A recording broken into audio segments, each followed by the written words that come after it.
Good, happy Sunday, everyone. Hopefully you can hear me. Give me a shout out in chat. Let me know if you can hear. Everything should be fine.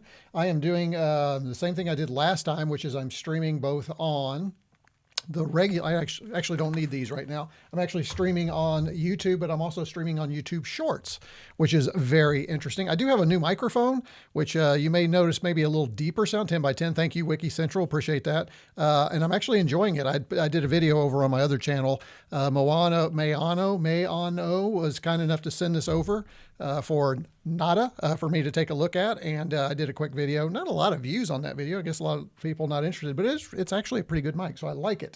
So we should have some pretty decent sound. I'm gonna have to get used to this thing in my way, but if you like the sound better than you did previously, let me know in chat. So welcome to Retro Comb Sunday live stream, and I've already seen some of you, who was it, lamenting that, I think it was Taro, lamenting that unfortunately I am very late in his neck of the woods, and he has to get up the next morning. So apologies for that. And I know Taro likes to be here to be involved in the chat because that's where all the fun is. So if you are watching and you are not in chat, make sure you drop it in chat. Let us know that you are with us. Also, while you're down there, I need more likes. So guys, get down there and hit that for me so people will know we're actually online. We have kind of a fun stream today. I think it's going to be really game focused.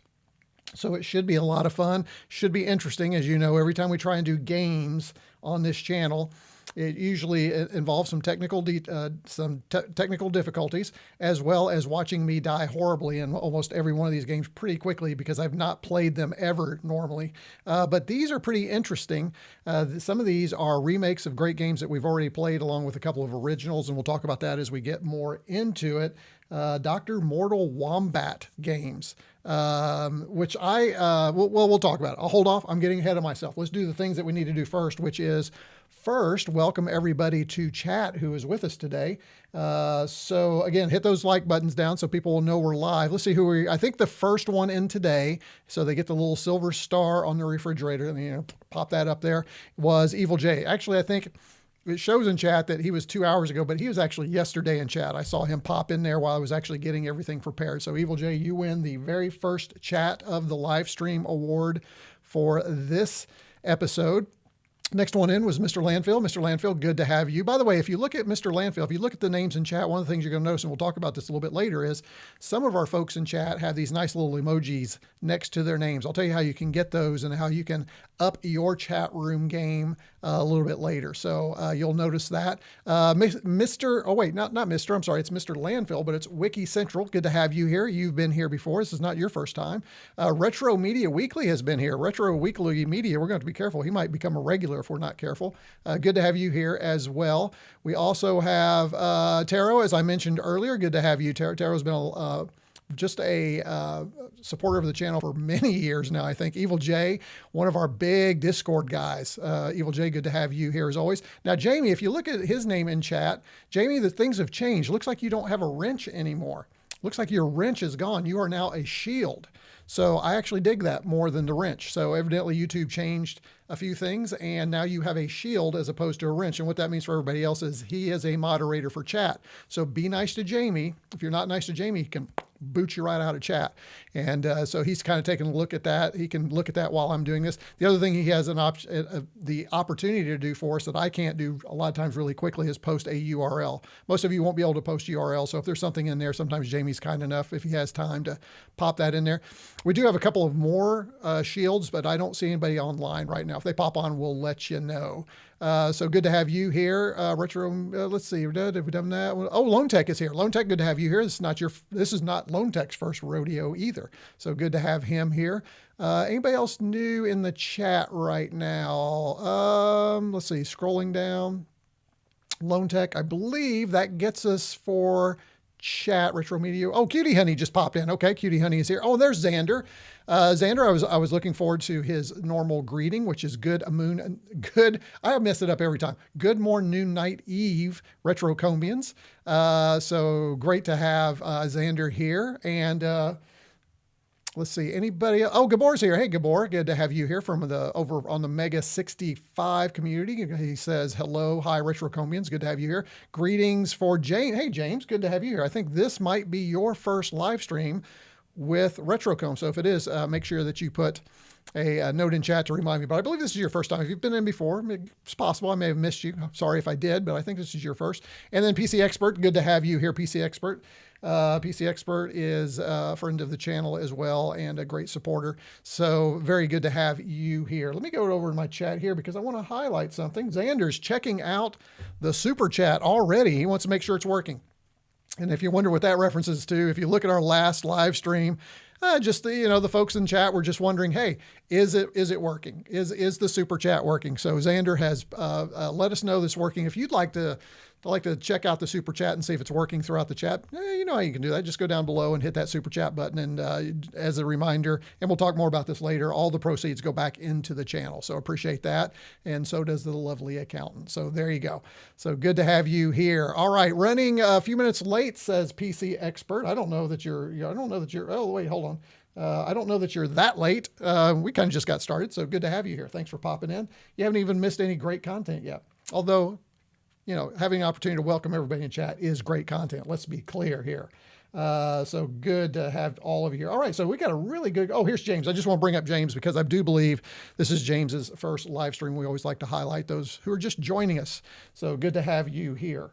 7 p.m. in the Netherlands for Xander. So that's not too bad. We won't, we're usually about an hour and a half to 2 hours. So if you're trying to plan your time with Retrocombs and the Retrocombians in chat, that's about what we're looking for. All right, let's get started. We got a lot going on. The first thing we're going to do is we are going to look at our new stuff, which is our gear. Here we go. And I do want to do a couple of updates. I'm going to go ahead and pull up another screen here. Hold on just a second. We're going to come down to our desk view right here. I had a chance to play with the Meatloaf adapter, the ESP32 Meatloaf for the Commodore 64. We ran it on the Mega 65. I did that in a previous live stream. One of the things I didn't do was get the case on, but I just want to give you an update. I did finally get the case on the Meatloaf. This actually came with the Meatloaf when I purchased it at Vintage Computer Festival Midwest. And it actually looks pretty nice. Check it out. So you've got access to the ports here. You've got access to the micro USB. You've got access to the SD card reader over here. It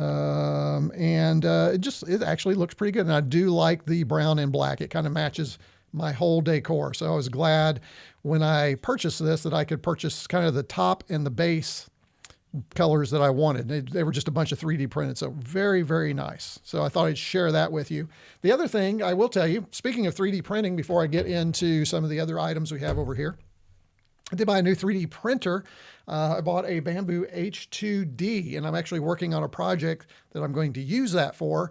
Video on the H2D, I hope, is coming. It's kind of a long video. It's kind of like my first, excuse me, it's kind of showing my first use of this 3D printer. It's my first real 3D printer. I've had some of those bed slinger 3D printers, but this is my first real one. So looking forward to digging into that, but you will see a video on that on the other channel a little bit later, which just goes through my whole journey. This thing was huge, big, and a little complicated, and I'm not gonna lie, a little intimidating at first. All right. So let's go ahead and go back here to our next item. Well, let's do this first. I'm gonna save that for next. We do have our latest issue of Compute's Gazette, and Compute's Gazette is kind of important for today's live stream. We'll talk about that here in just a little bit, but as we always do, we like to kind of take a quick look at Compute's Gazette here. And let me go ahead and get rid of the gear here and see what's in here. Now this one was January, I believe February. Oh, actually, you know what? I believe I'm 2 behind. I do. I just received February. This is January. That's how far behind I am. And wait till you see which one I was reading for today's stream. That tells you how far I am behind. But I, again, really am enjoying this. So this is the January issue, and Ultimate Christmas. Yes, we are still talking Christmas. Thought we'd go ahead and take a quick look inside. If you have not purchased Compute's Gazette, or you don't, I highly recommend it if you enjoyed reading magazines from back in the day. It's actually getting, I will say this. Yeah, Lone Tech, I agree. The type-ins are a lot of fun, but I will say this, it's getting better and better. Although I did notice a mistake in a previous edition. They actually printed the same page twice, and I missed half an article. So there are some of those little quirks still, and they're still working it out. But generally, I am really digging Computes Gazette. It is a fun read. Again, I do like the type-in programs. I have not typed in any. If you think that's something maybe we should do sometime on a live stream where I'm just hanging out, if you want to watch somebody type in a type-in program, let me know down in chat. Or you can put it in a comment down below if you want to do that. And say, hey, I wouldn't mind. We'll just hang out one day and you type in a program. I'll give it a shot. We can do it on that brand new C64 Ultimate Founders Edition I have, or we could do it on the Mega 65 with the core. Either way, if you think that's something that would be interesting, I'm up for that. For this edition, though, or issue rather, we have some pretty cool stuff, actually. Let's go ahead and just kind of take a look. The letters to the editor. I don't know about you guys, but I've always enjoyed the letters to the editor where they ask questions. That was always fun, and that is back, which I love. Here's an Ultimate Christmas. Hopefully you all have had a chance to enjoy your Christmas. Hey, if you did get some kind of, I don't think we did this in the last couple of streams.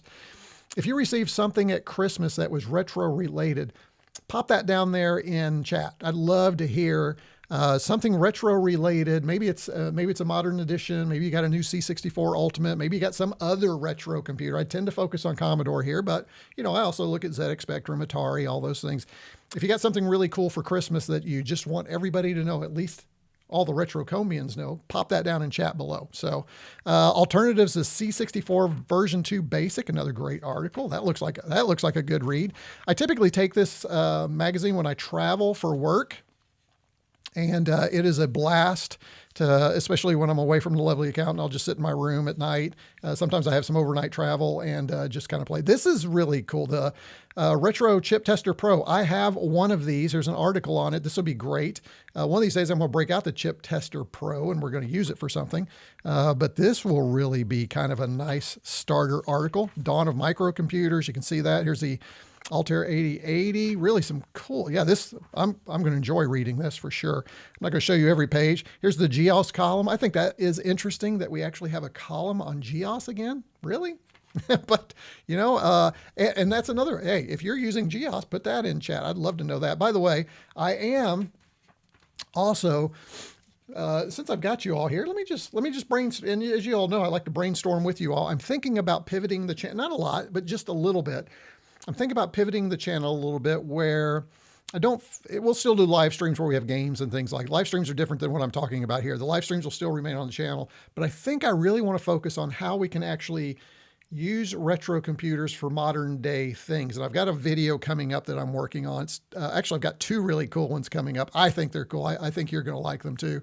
But it's actually using retro computers, retro technology for things that we can do with them today. And I like to kind of pivot and show people how they can use it. And so that these devices aren't just like sitting on a shelf somewhere, because I can tell you, I've got a lot sitting on a shelf, but I really want to start using them for real things. So I'm going to maybe pivot a little bit. Let me know what you think about that. If you think that's a good idea, let me know down in chat. Love to know your thoughts. Like this right here, like dialed back. How can we use our machines to telnet, do things like that, FTP, send files, those types of things. Here is the podcast corner here. If you're interested in the latest podcast, FujiNet is something that we were just talking about, right? With our meatloaf, because basically the meatloaf is FujiNet. So, and that's getting updated regularly. So that's really nice that that's happening. And here is our Mega 65 corner, which I love. That's by Dan Sanderson. Let me get that glare off. There you go. And this is actually just a reprint of his newsletter that he sends out. I'm hopeful that one day maybe we'll get a little different content in here, because I'm getting it in two places, but I mean, that's fine. A lot of people aren't getting it anywhere else. So it is a great place to get some Mega 65 information too in Computes Gazette. So there you go. There is that issue. Oh, I love it. And I will say, I don't know about you, but back in the day, I love the ads, and I love looking at the ads in this magazine as well, because we find all of the cool things that are still being sold for our favorite computers and our favorite retro recreations. So there you go. There's a quick look. Oh, here we go. Here's the type-in program, Spacelander Part 3. That's a series that's going on, which is really interesting. So there's a look at the Volume 2, Issue 1 of Computes Gazette. Who out there subscribes? Let me know down in the chat if you subscribe. I'm going to set this over here.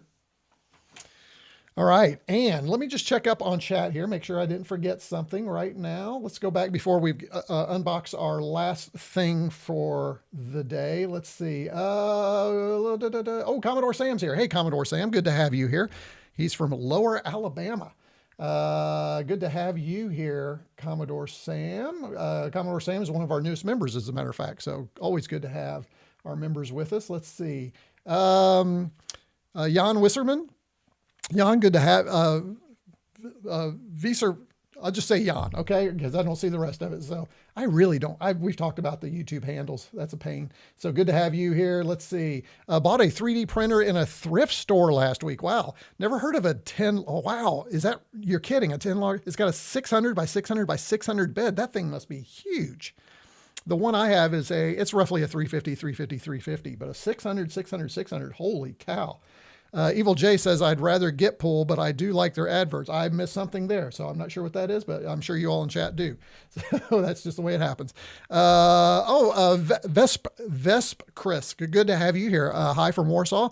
Wish you all a good, well, we wish you a good day, morning, and evening as well. Good to have our friends from across the way over. Taro says, I also got that Computes Gazette issue in PDF format. I should find time to read it along with the next magazine. So, interesting, in the PDF format, Tara, I'm just curious, could you just kind of highlight, copy, and paste those lines of code? That could make that typing a lot easier, couldn't it? I think with the printed subscription, I get access to the PDFs, but I haven't looked at them, so I should probably check that out. Cool, seeing Commodore back in the adverts and magazines. I agree. I really enjoy that. Wiki Central says, one of these days I'm going to assemble my Chip Tester Pro. Mine I purchased assembled, and it was a good thing I did, because if I didn't, it would sit in a box. Folks of you who know the channel know that if it's unassembled, I'm probably not going to get it assembled anytime soon, which is a pain. Oh, by the way, speaking of, I'm wearing my oh, let me get rid of this. Hold on. There we go. Wearing my MOS shirt in honor of Commodore, but it was a gift from Jamie over at Jamie's Hack Shack. He printed this out for me, which I just love it. Thank you, Jamie, for that. Really cool shirt. And I had to don a little sweater. It's kind of cold down here in the basement, in the Retro Combs basement this time of year. And afterwards, I'm going out for a run because it is a nice day outside. So let's see. Well, let me get caught back up here. Here we go. C64 Sci-Lite.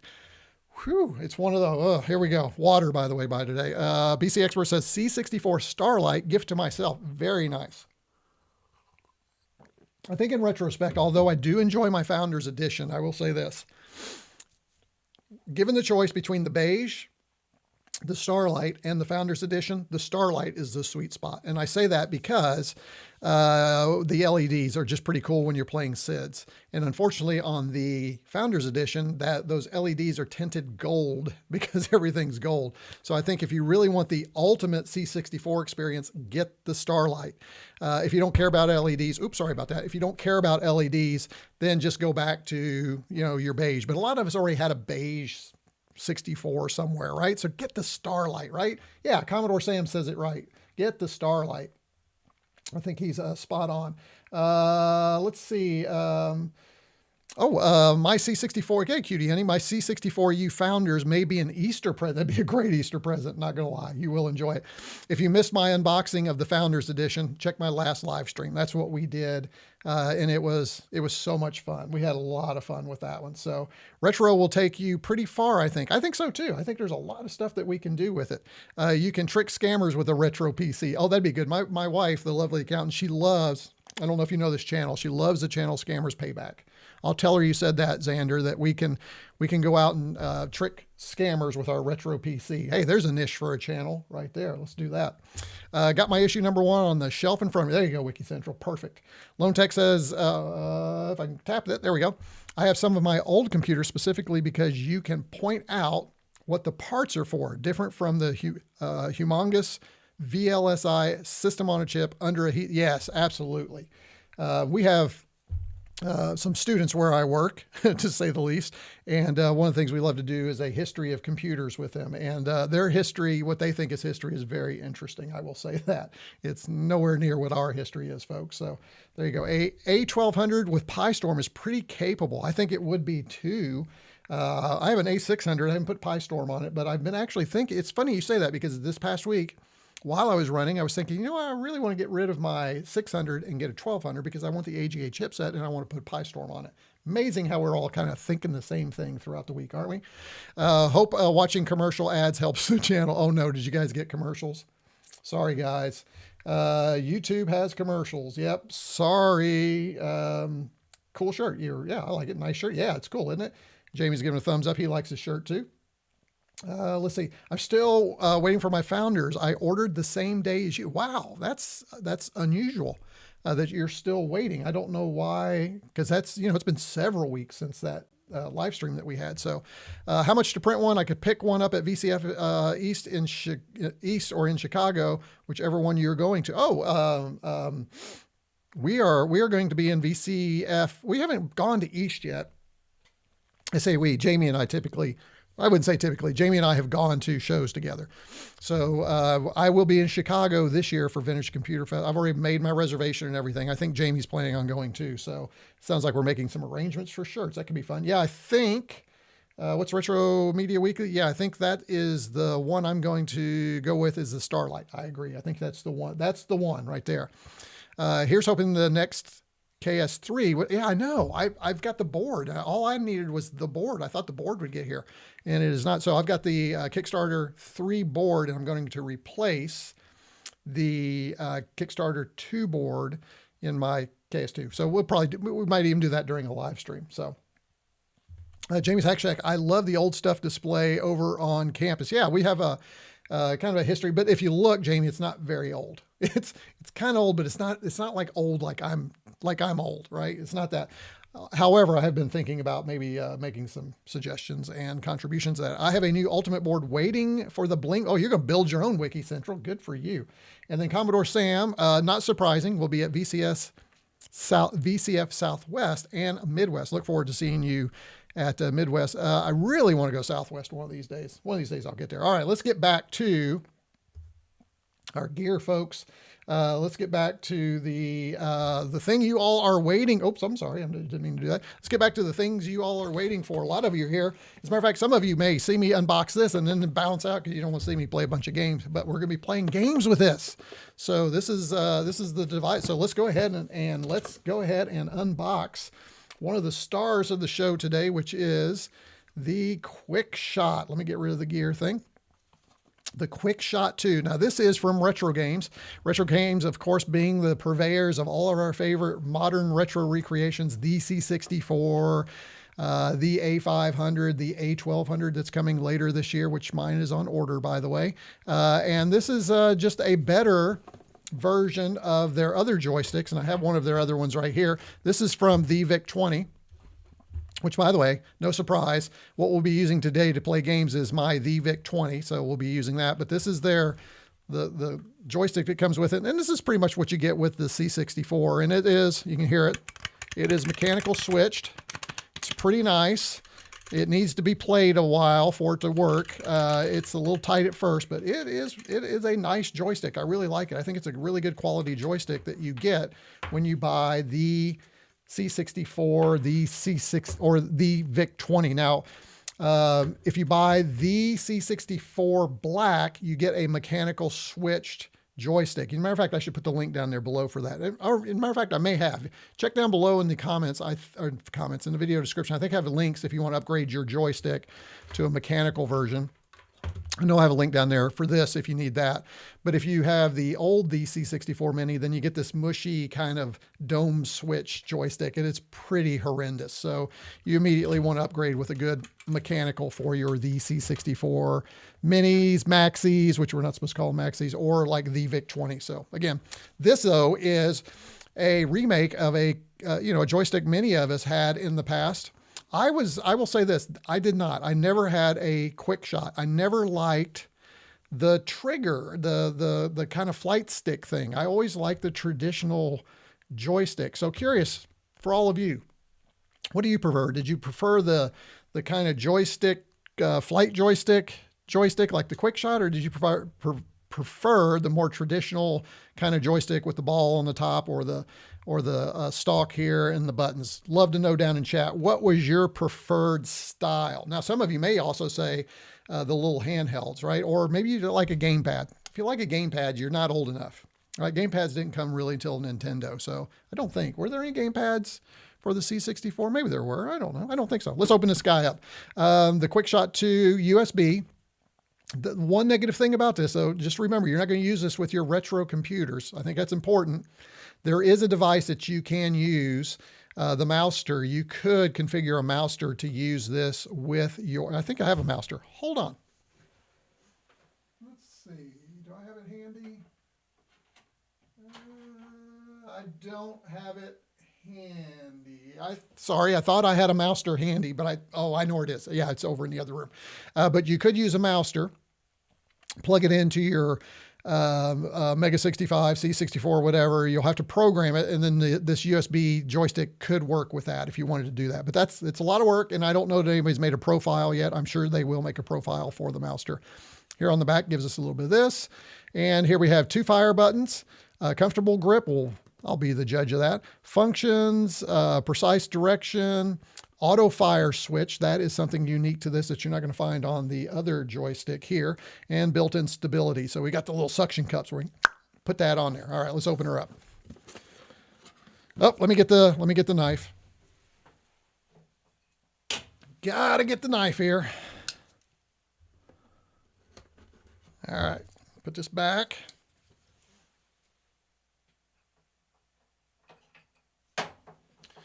And we have a lot of news to cover, so I need to move on here. Let's see.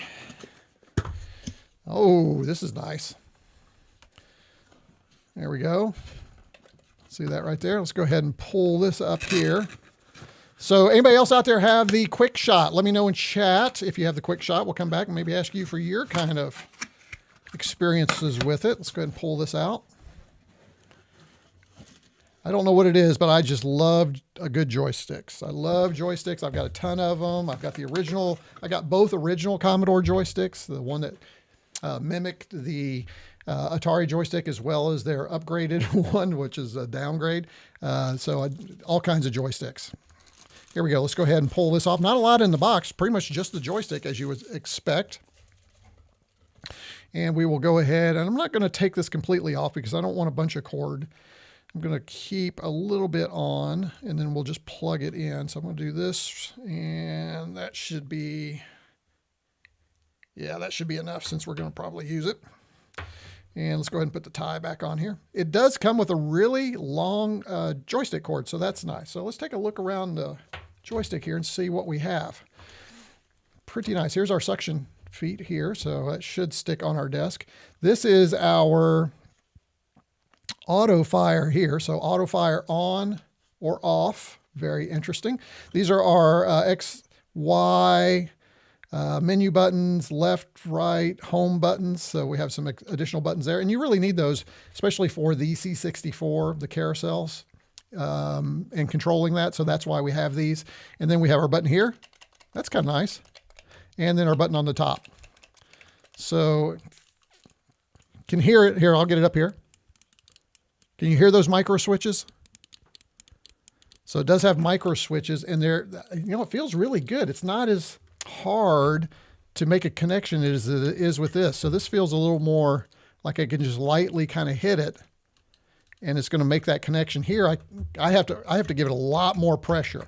I think I might like this. I think I'm going to like it. We're going to find out in games a little bit later today, but there you go. There is the Quickshot II 2025 retro games.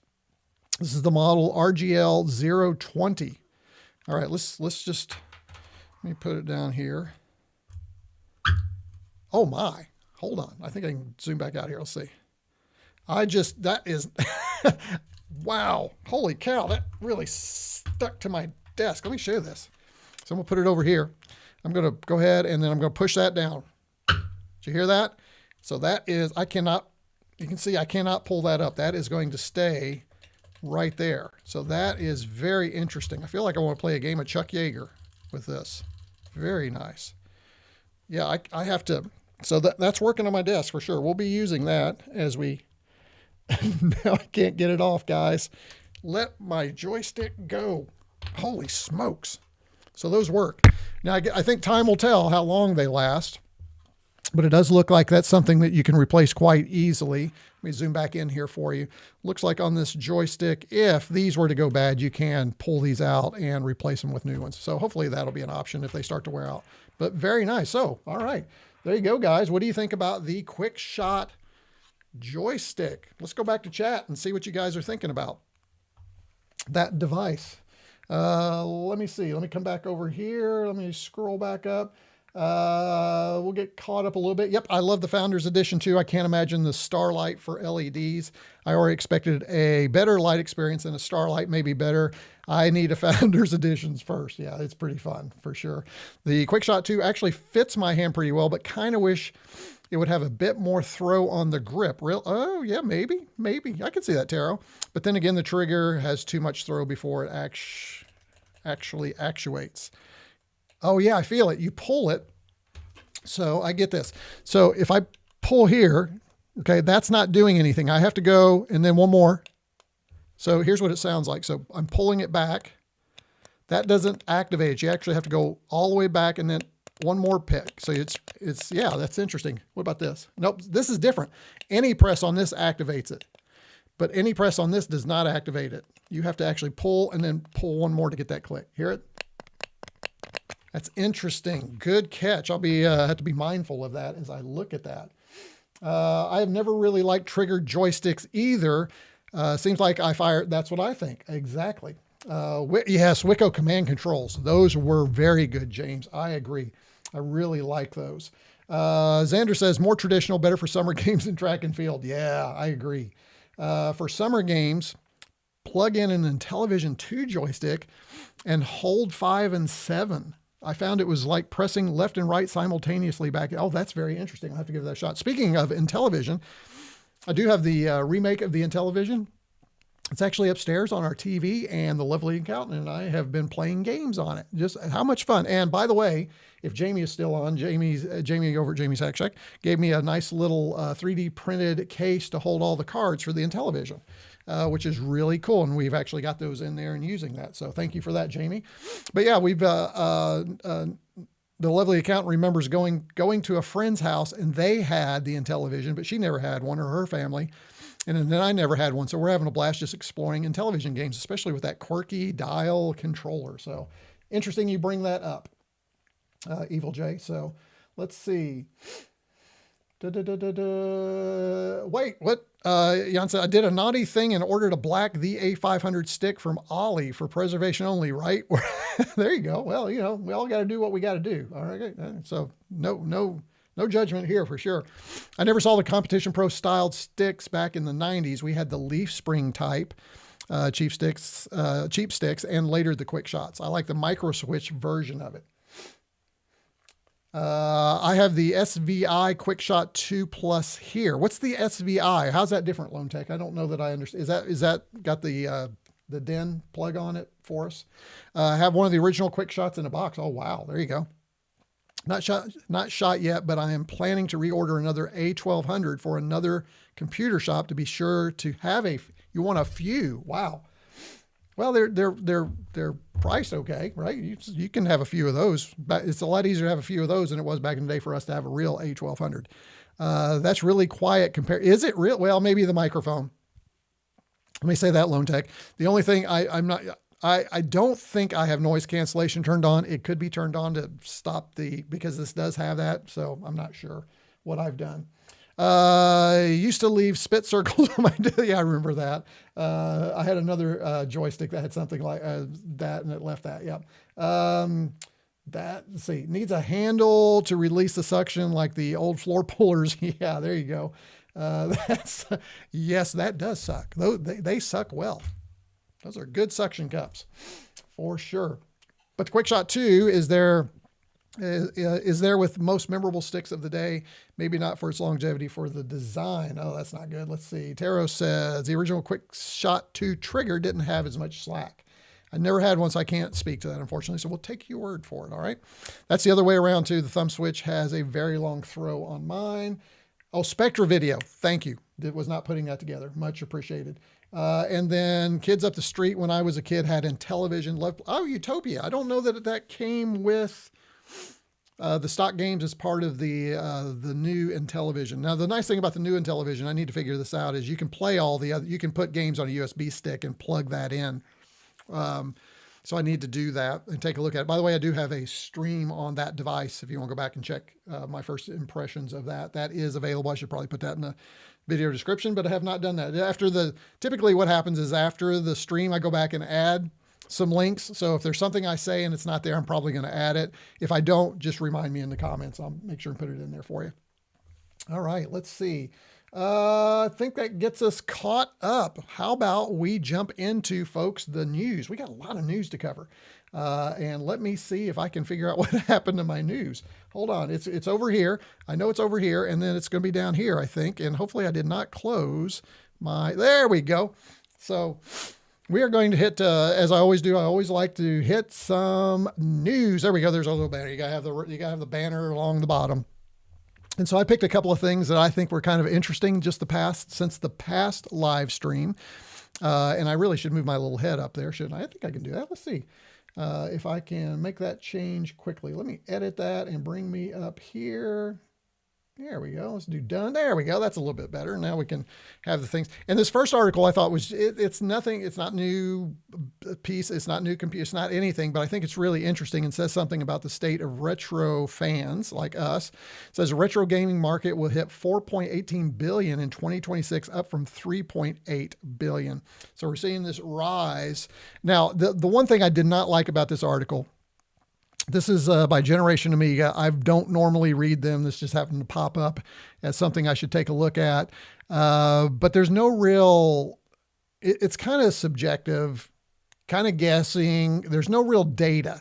But they are saying that it's fueled by, the growth is obviously fueled by the rebirth of Commodore, all the retro systems, and you're going to see a couple of those in our news items today, that there's just this nostalgia right now. So for us as retro computing fans, I liken it back to, you remember there's a dark time where you couldn't be a comic book fan and nobody was interested in anybody who was a comic book fan. And now it's cool to be a comic book fan, and that's maybe waning a little bit because the movies are starting to, but and then all of a sudden it was cool to be a comic book fan.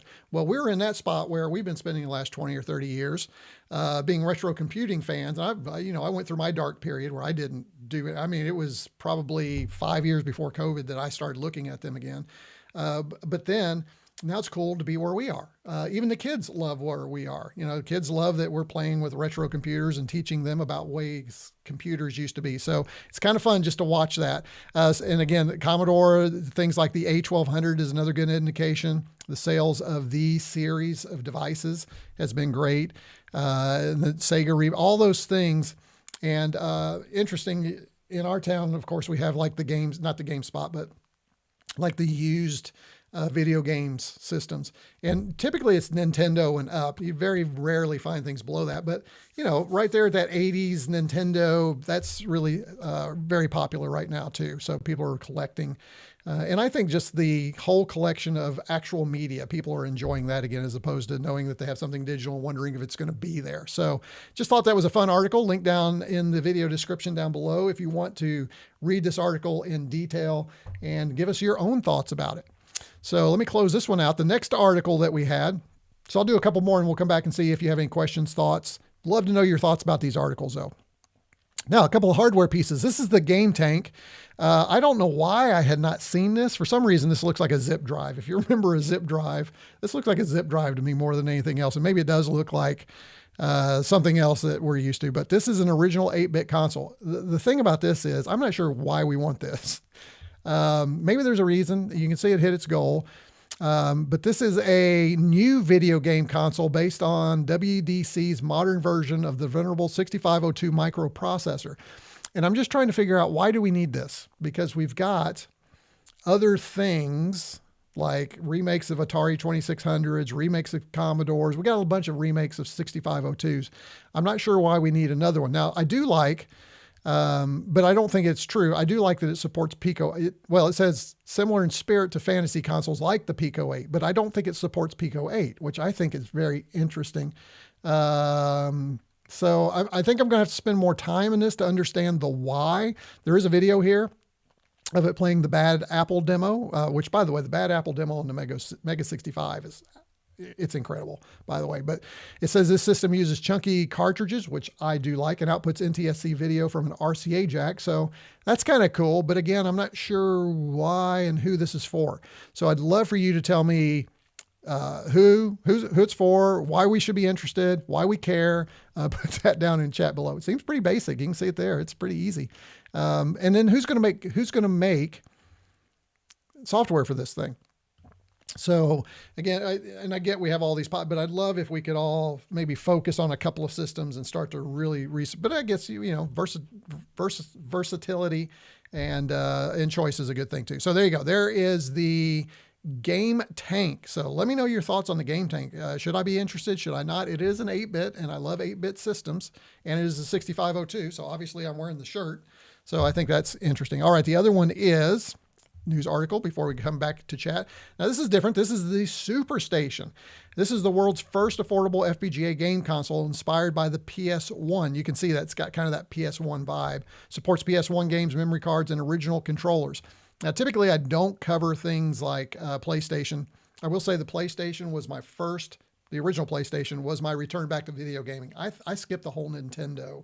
So I was, Commodore, took a very dark period where there weren't any games. And then when the PlayStation came out, that's when I first started playing games again, modern games, which are not modern anymore. But this allows you to go back to kind of that year. And I just thought this was kind of cool. If the PlayStation 1 was either your entrance into gaming on your television, or maybe like me, you took a little bit of a break from Atari, and this was your first foray back into it. And this seems pretty reasonable. $200, I guess, is okay. It's going to ship in Q1 2026, limit 1 per order. But I'm curious how Sony is letting them do this, because Sony is very protective of their intellectual property, even to today. So, all right, let's go ahead and check on chat and see what you guys think up to this point, because we do have a couple more articles that we're going to come back to. So let me go ahead and let's see if you can get your hands on an Alberci Cobra. Is that how you say it? Alberci? That's a nice stick with a flight stick handle and trigger. Kind of reminds me of the stick of the Colonial Viper. Now you're speaking my language. Back in the days, I never had competition pro sticks because of living in the Netherlands. Mostly resulted in having the arcade by Suzo was a more logical choice. Funny enough, that was a spinoff. I was not familiar with any of those, and I've got things to research. I'd like it, Game Tank, if the resolution, I didn't even look at the resolution. That's very interesting. That probably is pretty low, especially if it's trying to get after that Pico kind of feel. TJ Ferrari has been making videos on the game. Oh, maybe I'll check. As a matter of fact, I think that was one of the ones that was probably referenced in that article. Spinoff of the Competition Pro, built by Suzo under license. Got it. Let's take a look at that. Homebrew / small crew. Man, I cannot talk. All right, more water for me. Woo. I love old tech because for me personally, says Retro Media Weekly, a lot of it at one point was new tech, and I've grown with it alongside me in life. Absolutely. And that's the reason I love this stuff too. It's just, I wish I had never had that dark period. I have to admit, I wish I'd never gotten rid of all my stuff. But maybe if I had kept all of that, I wouldn't be as interested now as I am in these remakes either. So, and that's where I love these retro recreations, which is why I wanted to show you those last two articles. When these commercials show up, why doesn't YouTube pause the live so we don't miss content? Are you missing content? That is bad. And there's really, I'm not generating enough revenue with 28 viewers. Maybe I need to see if there might be a setting somewhere. I'll take a look at that and make sure maybe we change that. So sorry about that. I assume, can you go back and scrub? Although that's a pain in the neck too. I get it. Agree with Jamie's Hack Shack. I think Game Tank is mostly for developers that want to see what they can do in a constrained system. But, wouldn't you just buy a VIC-20 and do the same thing? That's pretty constrained. It's a 6502. You got 5K. That's pretty constrained. And you can get a ton of those, but maybe not, I guess. Who knows? So mini mod chips installed in the PS1s. Yeah, I had one back in the day, not going to lie. I love my PS1. I played a lot of PS1. And as at that time, as the PS1, I would have been, in my mid to late 20s. So, you know, that's kind of old to be spending as much time as I did. I was still in college though. So I've had a Superstation 1 on order for about a year. Oh, that's interesting. It was supposed to ship, but seems to have fizzled out. Well, let us know if you get that, PC expert. Mod chips and SAT hacking. Oh man, I had a satellite receiver that, yeah, I was getting everything at one point. Yep, I was there. The plastics from the arcade came from Dutch company Maffa Plastics. Oh, really? Did not know that. Jamie's Hack Shack. I liked mod chips because I could edit my wife's name into the disk image and watch her. Oh my goodness. Now that's interesting. Yeah. Oh, nice. Sure. Yeah. Hey, honey, happy anniversary. I've modded your name in this game. Yeah, #1 for an anniversary, right? All right. There you go. That's your anniversary gift. Okay. Let's get into the rest of our news. So let me go back over here. So keep those comments coming. Love it. This is what makes this fun. This next one, I like this one. This is really cool. So now we're back to Commodore, and maybe you've seen this, maybe you haven't, but this is Pet Vaders. I know, a new Commodore pet game. How does that even possible, right?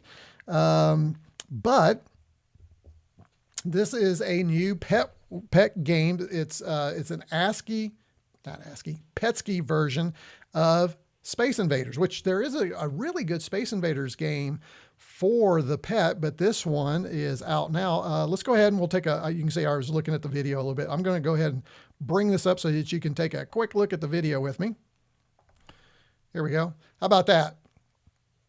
And I just love games that utilize the default characters, PETSCII characters, when they just look this good and really make the perfect use of the PETSCII characters. And this game, there you go, there's a bunch of stuff there. This game it feels like Space Invaders. Space Invaders could have probably been this at the arcade and it would have been fine for most people. They still would have been chucking quarters in there. So if you're interested, there it is. This is on itch.io at Pet Vaders. So check that out. Love it. I've got Pet back here. I need to download it and put it on. All right, now this is the C64 Mega Cart. This one was a little tricky for me to understand exactly what this thing does. And some of you may know about this, but this is a cartridge for the Commodore 64. Now, the other thing I'm going to say about some of these things, like we've got 2 of these types of things.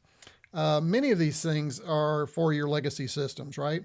I think what's interesting now is with all these modern things like the Mega 65, the C64 Ultimate, C64U, you don't need these memory cards and all these cartridge expansion stuff because you can do all that on the motherboard it comes with or through ROMs or system files. So it's just interesting that we still have a lot of people coming out with these things, but this is version 4.3 has been released. So if you are interested in the C64 Mega Cart, again, there is an upgrade, an update. So, and my understanding is the updates have been coming kind of regularly. You can see that here, but this is a pretty good one. So if you are interested in the Mega Cart or you know how to use one, I'm looking at it and going, still, I don't know how I would use it. You can do that. And you can see you can even pre-order on PCBWay the PCB and everything that you need. So, and unlike every other retro computing channel out there, PCBWay is not a sponsor of this one right now. Okay. Not saying they'll never be, but they're not. I don't want you to think I'm shilling for PCB right now, PCBWay. But there you go. If you're interested in that, the other one I'm a little more interested in, I love Final cartridges. This is Final Cartridge 3, 101%. Has a new update. The Final cartridges have always been something that have been popular with Commodore users. I love the Final cartridge for the VIC-20. Never had one for the 64 because I never really had a 64. I went to the 128 and just never did. But you can see there is a new firmware upgrade to the Final cartridge, which adds some pretty cool stuff. So it boots to basic, REU registers, fast loader 1571 compatibility, partial 1581 support. So that's being worked on, it sounds like. Monitor understands undocumented opcodes, switch to VDC or REU memory and monitor, return from monitor. So these are the additions to all the other features, and you can see that here. So I kind of would like to get me one of these. As I said, I never had a Final cartridge, and a Final Cartridge 3 seems like something I should add to my list of other cartridges I have over here, such as the fast loader, all those cartridges. So this is one I don't have. So I'm going to have to see if there's somehow I can order one of these or how this works. But if you want to take a look at that again. Let's see, what's it say down here? If you'd like to buy directly, oh, here you go. You can buy that directly. Seems pretty reasonable, not outrageous either. So I'm not sure if he'll send to the United States though. So there you go. Anybody use the final cartridge? Let me know in chat. I really would like to know what I could do with it, honestly. And again, I can research that, but it seems like a pretty interesting site too. Check this stuff out. All right, enough of that. Let's do our last one for the day. Last one is for all of you artists out there, and I think you're going to appreciate this one. This is PETSCII Wizard. If you've not seen this, what a blast this is. This allows you to create artwork with PETSCII. So kind of that Commodore PET game that we were just looking at, you could have come in here and you could have built your prototype in here. I think they were using this right here for their person, so we can click there. But it also, this is kind of cool. You have, so let's say we want a line of, let's make these guys the invader, and we want a line of invaders. Then we can come up here, we can do this, and we can draw. You can see it's just like drawing with a line, and put that right there. Now we've got a line of invaders, and then let's have, let's mock this up some more. Let's have this, and let's go ahead and change that color to something like this. And let's have something dropping down, and maybe 2 of those. And you can see how we can, in PETSCII characters, kind of prototype, and just all kinds of cool tools over here. You can see we have text, rotate, all kinds of fun stuff. I found this out. This is version 1.2. I dig this. This is so much fun, and it's so easy because it's just over. So the other thing you can do is you can export, and you can see you can export the current frame, all frames, and then you have these different formats. So you can get it as a PNG, raw data file, or .c. So there's lots of different ways that you can get this out of here and use in your own creations. And then you can load a custom character set even, which I think is just really cool. So if you've created your own, you can upload that and you can modify or draw with that character set. So just a lot of really cool stuff here. It seems to keep you honest as far as what colors you can combine in certain areas and those types of things. I'm just curious. Let's do something. Let's do we're gonna do a red. This is gonna be bad. And then we are gonna fill with S's, and then I'm gonna hit the fill button. You ready? Here we go. Let's see what happens. There you go. So what a blast, huh? I just think that's fun. Let me know if you like that. I thought that was kind of fun. Let's come back to chat here and see what you guys thought about the news for this week. So let me come back up here. Okay, here, I think we were here. Yes, I enjoyed my PS1 Mini. Oh yeah, I had the original, and then I had the PSP, the handheld version for a while. I loved the little PSP. That was fun. I don't know, that was really a good device. I really enjoyed that. I'd forgotten how much I enjoyed that until I just said that. And Ridge Racer, I think, was one that I just loved playing. I'm trying to think of what else I'd play on the PS1 other than Time Crisis. I was a big, and this comes from my military background, Medal of Honor series, every single game. Every one of them that came out, I played and I loved it. I just love those. And then, what's the other one? God of War? I think God of War was another biggie. I love that one. That was good. And then any racing game I probably purchased too. So, but I love there was one first person shooter. I do not remember the name. I had a blast. It was, or was that for the PS2? Now, did I say that? No, I think that was for the PS2. It took place on Mars, and it was one of the first ones where when you shot something like a wall, it blew a hole in the wall. It was more dynamic. So it probably was for the PS2, but yeah, the PS1 was, I wouldn't mind playing some old PS1 games. I got to tell you, I spent a lot of time on that one. My dad installed mod chips into my sister's PS1. I got the chip from them. There's some other modding going on. I did enjoy Star Ocean and Final Fantasy. I never got into the Final Fantasy games, Lone Tech. I know they were very popular, but I never really got into those. Matter of fact, I was smart. I rented, I think, Final Fantasy 7 to try it, and it wasn't me, so I saved some money. I would rent a lot of games to try them out before I'd buy them, and then the ones I would buy are ones I just knew had a lot of replayability. Pet Vaders makes me picture a bunch of miniature Darth Vader. Oh, it does kind of look like that. You're right. That's good. Commodore PET, such a great monochrome machine, such a great iconic machine. I think it's I wish it were more iconic. I wish it was as iconic, and I think it is for us, but as Apple, right? As the original Apple. But for some reason, everybody thinks the original Apple is more iconic and better, and it's just not. This was just so much better. And I point to it because there's one right there. Program 8 and others target the 6500 machines these days, says Commodore Sam. That's why I made 6502 fart bombs on so many systems. Yeah, we covered fart bombs in our look at the meatloaf. So if you missed that live stream, check that live stream out. By the way, if you've been missing these live streams, make sure you hit subscribe and hit those alerts so that you don't miss those. Okay, and we're going to talk about that here in just a minute. Let's see. It is super fun programming for them. Give it a try. I wish I had more time to program, Commodore Sam.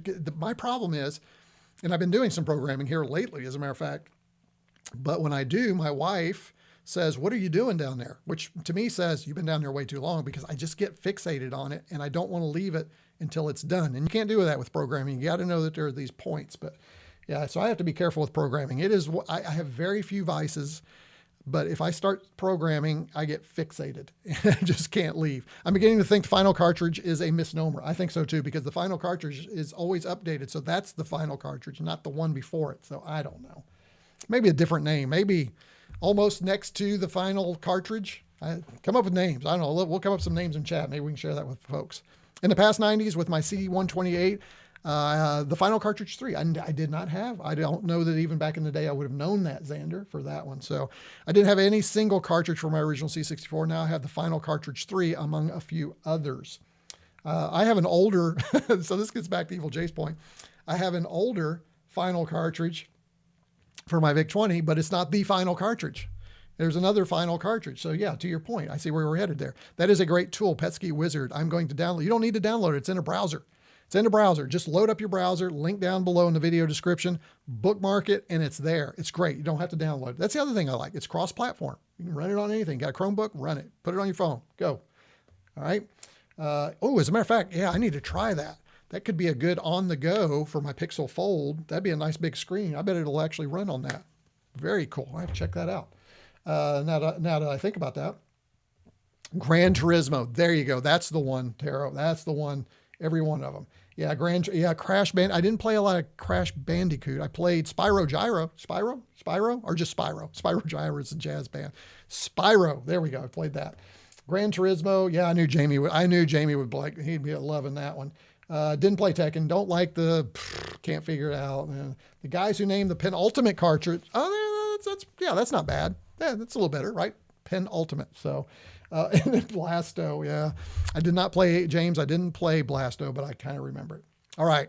Hey, guys, let's do this one thing that I always like to do before we go into our demos, because that's what's next. We're going to do our demos. So you see the screen right here. This is when you come up this screen, most of the folks who've been in my live streams, they usually tune out about this time because they know what I'm going to do is ask something of all of you.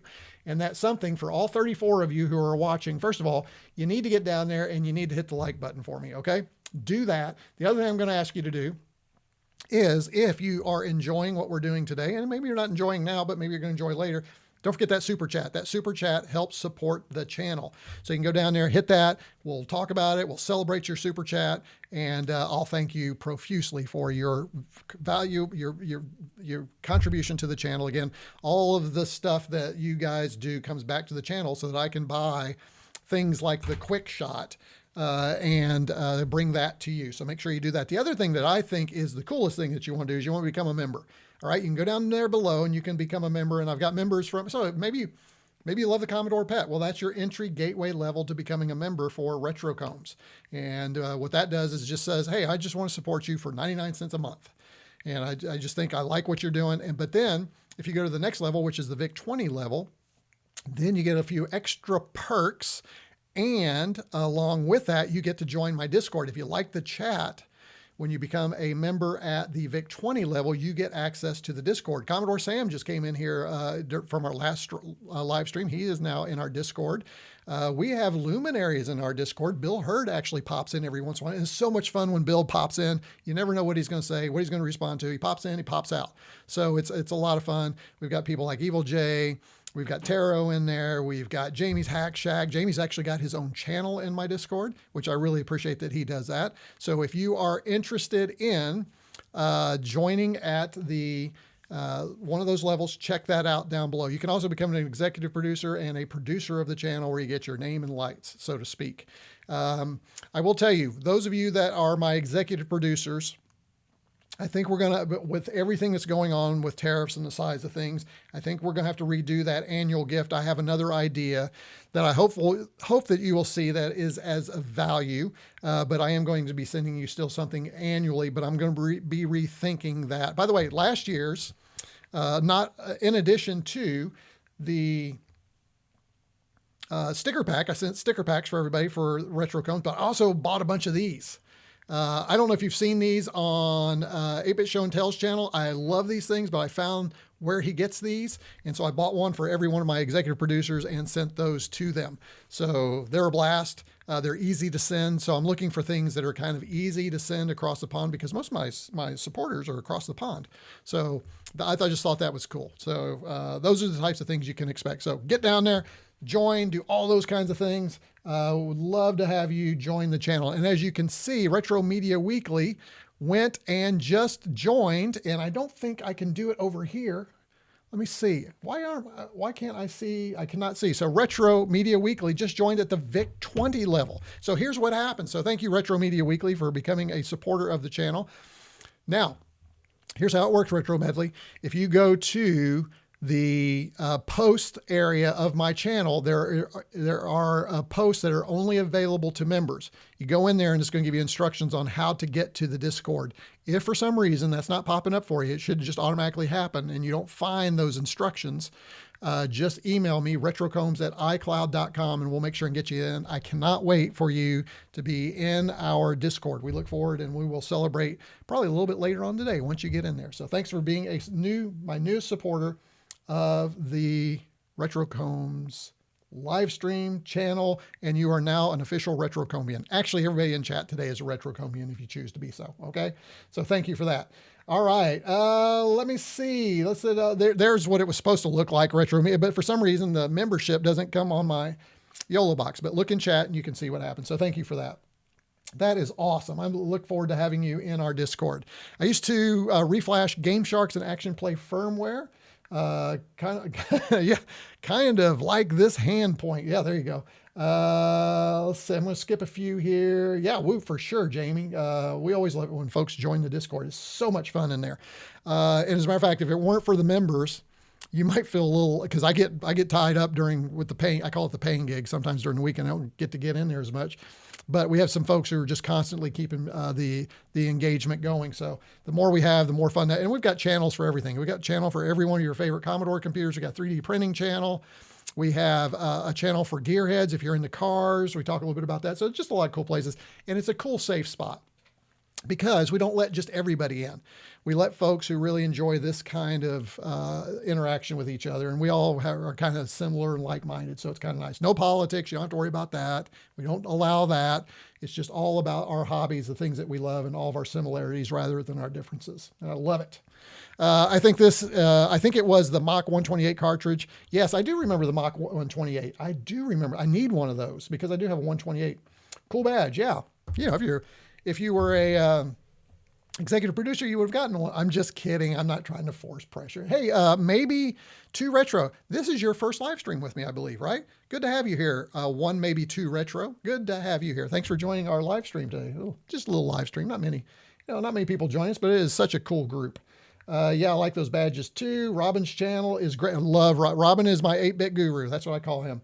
Every time we're at Vintage Computer Festival Midwest, he and I will sit around. We'll just kind of catch up and chat a little bit. He's actually supported me, helped collaborate on a video I did many years ago when I was doing the +4 users manual. He did the machine language version for the manual for me. It was great because I got to do that. So he's just a great guy. And, I'm just a small channel. He's like big time. So love it. Will do. Looking now. Excellent. Excellent. Many thanks. Or I'm sorry, not many. 1, maybe 2 Retro thanks. First time I was able to make it on time. Excellent. Well, it's good to have you here. Let's get to the games. Are you guys ready to get to the games? I think you're ready to get to the games. Let me show you what we're going to do today. So what we are going to do is we are first going to start. Now I am using, it says VIC-20. I just stole the case off of my VIC-20. We are using the VIC-20. If you're, oh, that didn't work well. Hold on.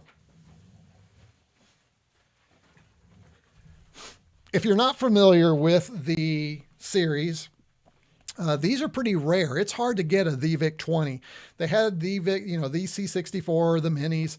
This one was available for a short time. I have not been able to find these again. I think they were in a very short run, and it was very interesting because these were only available in the United Kingdom, and then for some reason they popped up in the Amazon US store for about a week and a half, 2 weeks, and I grabbed one as soon as I could. But it's basically the C64 in the VIC-20 dress, right? And its clothes and its colors, which I love because this was my very first computer. So this is very sentimental to me. And it also has a great VIC-20 emulator in it, but everything else is exactly the same as the C64. Got the same keyboard, same function keys, power, all that business. I love it. So we'll be firing. It's going to be kind of weird because we're going to have a VIC-20 firing up in C64 mode. So there's that, but we'll be playing the games. And I wanted to use this because this is the only device we can try the Quickshot with, right? So the first thing we're going to do is we're going to plug in the old joystick on the side here. So we're going to try our first game with this, and then we're going to compare it with this. And so let's talk about the games that we're looking at today. So what I want to do is, the reason this came up, again, going back to Compute, this is why I love Compute. I'm really enjoying Compute. I was reading Compute's magazine. This is the November version. So again, that tells you how far behind I am. And I'm not actually finished with this. So then I got to get caught up. But I came over here and I found an article on, actually, I thought I bookmarked the article. Hold on. Let me go back here. I actually bookmarked where I was. Did not bookmark the article. Let me pull up here. Hold on just a second. It is, why can't I find it? Features. There it is, page 17. I was reading about game developer and author of Oscar 64, and his name is DrMortalWombat is what his kind of handle is. So I honestly probably should have been familiar with him, but I was not that familiar with DrMortalWombat. And this was a great article. He has some development tools. So if you're looking at development, but one of the things that he has done is he's put proof to the pudding by developing with these games with his own tools. And I learned about these games in here. And I thought, man, I don't think I've ever played any of these, like Gates of the Ancient, Mineshaft, just all kinds of, there's probably 20 or 30 games over on itch.io that he has. So what I decided to do was go grab his top 6 plus a bonus, his top 6 games that he created for the Commodore 64. And that's what we're going to look at today. And then I thought, you know what, we've got the new Quickshot II. We should try his new games with the Quickshot II. So that's where that's where the theme for this. So again, I'm loving that Compute's Gazette is giving me content. It's helping me with content because I was struggling trying to figure out what my next live stream. I have lots of ideas, but there are some things I'm waiting on and all kinds of stuff. So there's that. So anyway, let's dig in here. So what we're going to do is I'm going to go ahead and go to my retro view. And the first thing we're going to do is put my headphones on because I'm going to want to hear these things. And for all of those of you that are new, I just want to start by saying I'm sorry. And what I mean by that is you're going to find out that I am the worst game player ever. We don't look at the games necessarily to watch me win. This is not one of those streams where you're going and you're thinking, I'm going to watch this guy and he's going to get me all the way through the game. That's not happen. That's just not. Okay. So I will just again offer that apology at the beginning. But what we are going to do is we want to look at the technical pieces of the game. Is this a game you want to play? In many cases, some of these are remakes. So is it a good remake? Does it look good? And I will tell you, some of these games look pretty good on the C64. And I think some of them are probably technical achievements. Looks like Retro Media Weekly is having some problems getting into this. Oh, has my link expired there? I will get that updated. And I also see that you sent an email. Perfect. retrocombs@icloud.com. By the way, any of you, if you have any questions, you can always email me at retrocombs@icloud.com. Okay. Unless you're a spammer. If you're a spammer, you go right to my spam queue. So just be prepared. All right. So let's go ahead and go on. Let's turn this on. So I'm going to go ahead and turn. You can see the little lights on right here, and it should fire right up.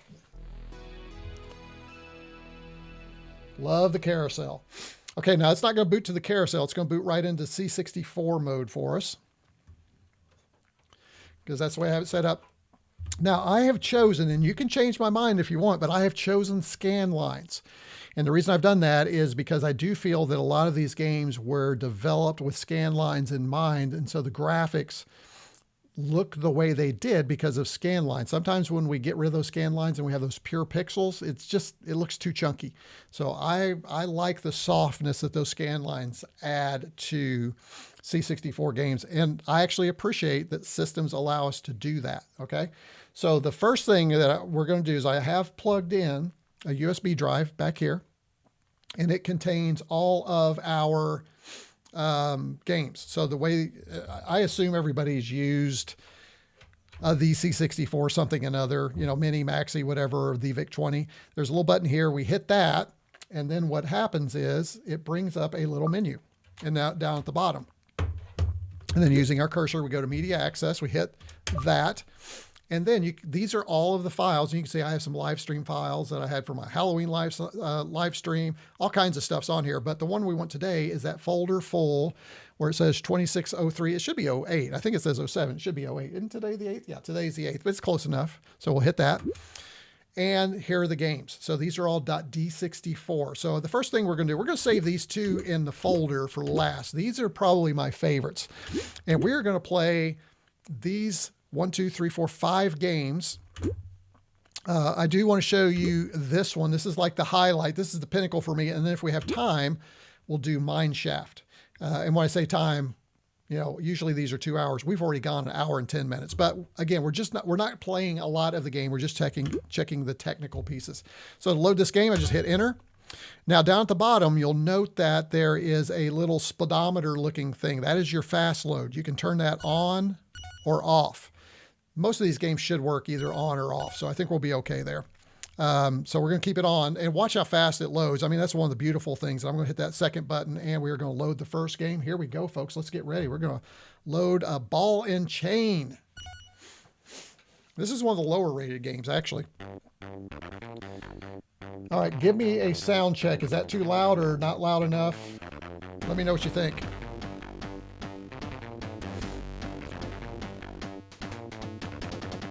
I agree. I think the scan lines look really good here. So give me a sound check here on the volume of the games and my voice. As a matter of fact, while that's happening, I'm going to turn this down a little bit in my ears.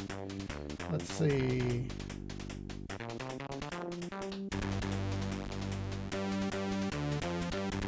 There we go. I turned it down just a little bit in my ear, but seems good, sounds good, and voice is clear. Perfect. All right. So I will leave those settings, and then in the future, hey, check that out. Did you see the little bats? So again, what's important about this is these are all games that he's created using his own tools. And I mean, just this title screen alone is technically kind of a marvel. Yeah, there you go. Crack by, you can insert name here. So there you go. Itch.io. And again, all the links to all these games are down below. These are all available on itch.io. This is really good. Wow. Okay, let's go ahead and I like the title screens. I like the look. There you go. So the goal is you're this little character and you've got this ball and it swings around. So you can like move around collecting points and swing this ball and collect more points. Okay, so let's give it a shot. Here we go. All right, again, the worst game player in the world, but let's see. It looks like we want to hit that probably. I do like we get sound for music and the games at the same time. We've had a few games in the past where you got one or the other, but this is, there you go. Now, see that bomb right there? You do not want to hit that, so you stay away from that. So pretty easy to play, easy to get into, simple game to play. Can't go backwards, but as you're going to find, it's going to get more complicated as we go. So, let you listen a little bit. I'm not sure if I'm supposed to do something with this or not. I'm wondering if I'm supposed to knock out those bombs with my... I'm going to try it next time. We're going to see if we can swing our ball and knock out one of those mines. Oh, I got trapped. See? So there you go. I got trapped. So that's it. So it's kind of like a run and gun game. So that is... Oh, here, let's go ahead and put my initials in here. So tell me what you think. What did you think about that game right there? 33.59. So curious what you think. Yes, nice smooth scrolling for sure. And then let's see if we get back to it. There we go. We'll do one more round here. See what you guys think. I'm going to see if I can hit that mine. So now you're seeing that you can get caught behind those walls. If you don't get through those walls in time, then you are done. The controls are easy. I like the controls. We'll do one more game with this control, and then we're going to plug in the Quickshot. I'm going to see if it's any better, because I'm starting to get used to these controls now. Let's see. Oh, I missed that one. Oh, I was hoping to get that one. Uh-oh, I'm surprised I got through there. I would not have thought I got through there.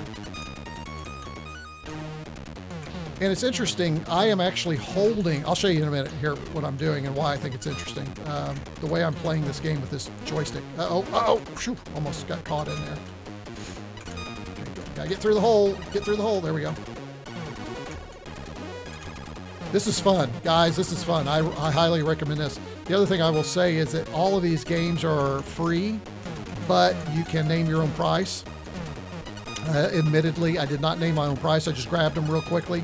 But I'm going to go back and I think, see, oh, I got it. Yes, you can. So if you hit the mine with the ball as opposed to your character, then you get extra points. Oh, now see, I didn't get it right. I hit it with my character. But you can see a much better score there. Very cool. So let me show you what I'm doing. What I'm doing is I've actually got this on the desk and I'm holding it down and doing this. So I'm playing it in a way that's going to be like perfectly natural for this. So let's plug in the Quickshot and let's play one more round. I'm not saying it's going to be any better, but it should be pretty interesting. And we've not tried the Quick, so this is our first run at the Quickshot. Quickshot II. All right, there it is. Let me go ahead and zoom out here so you guys. Actually, I've got another view. Here you go. So what I'm going to do is I'm going to take this right here and we're going to push it down. Right here. There we go. Oh, that is not going anywhere, folks. Wow. All right, let me go back into my game. Oh, it brought up the menu. I accidentally hit the menu, so let's see. Let me get out of this. There we go. And we'll go enter. Oh, you know what? It didn't register it when I plugged it in. The game didn't. So I'm going to have to reboot the game. Let me reboot the game. The good news is this will not take much time. Yeah, it's not registering the button. So I'm going to have to, let's see. There we go. Let's go ahead. And now it's interesting because what happens is the buttons,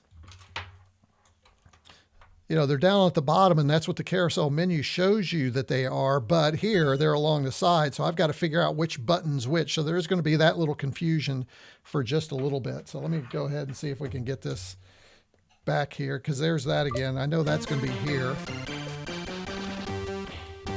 Yeah, I'm going to reboot because I think it needs to, yeah, it just locked up. So we're going to reboot the machine.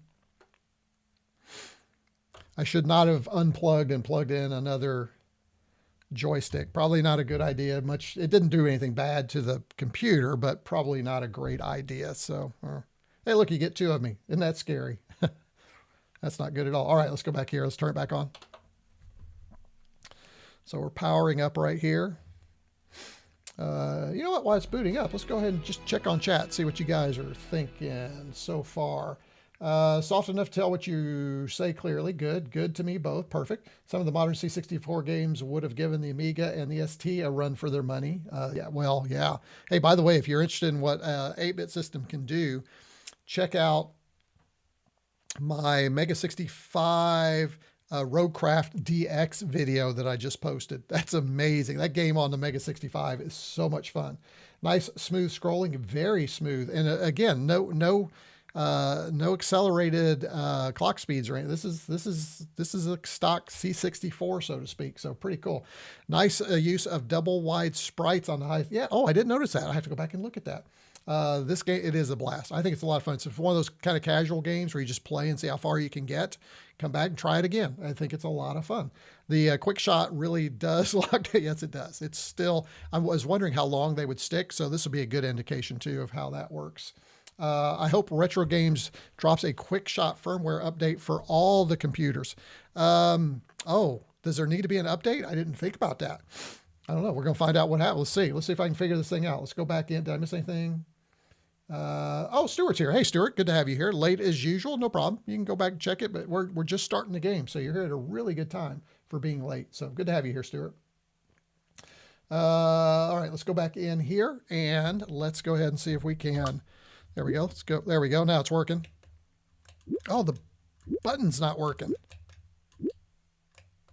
Oh, interesting. I can't select.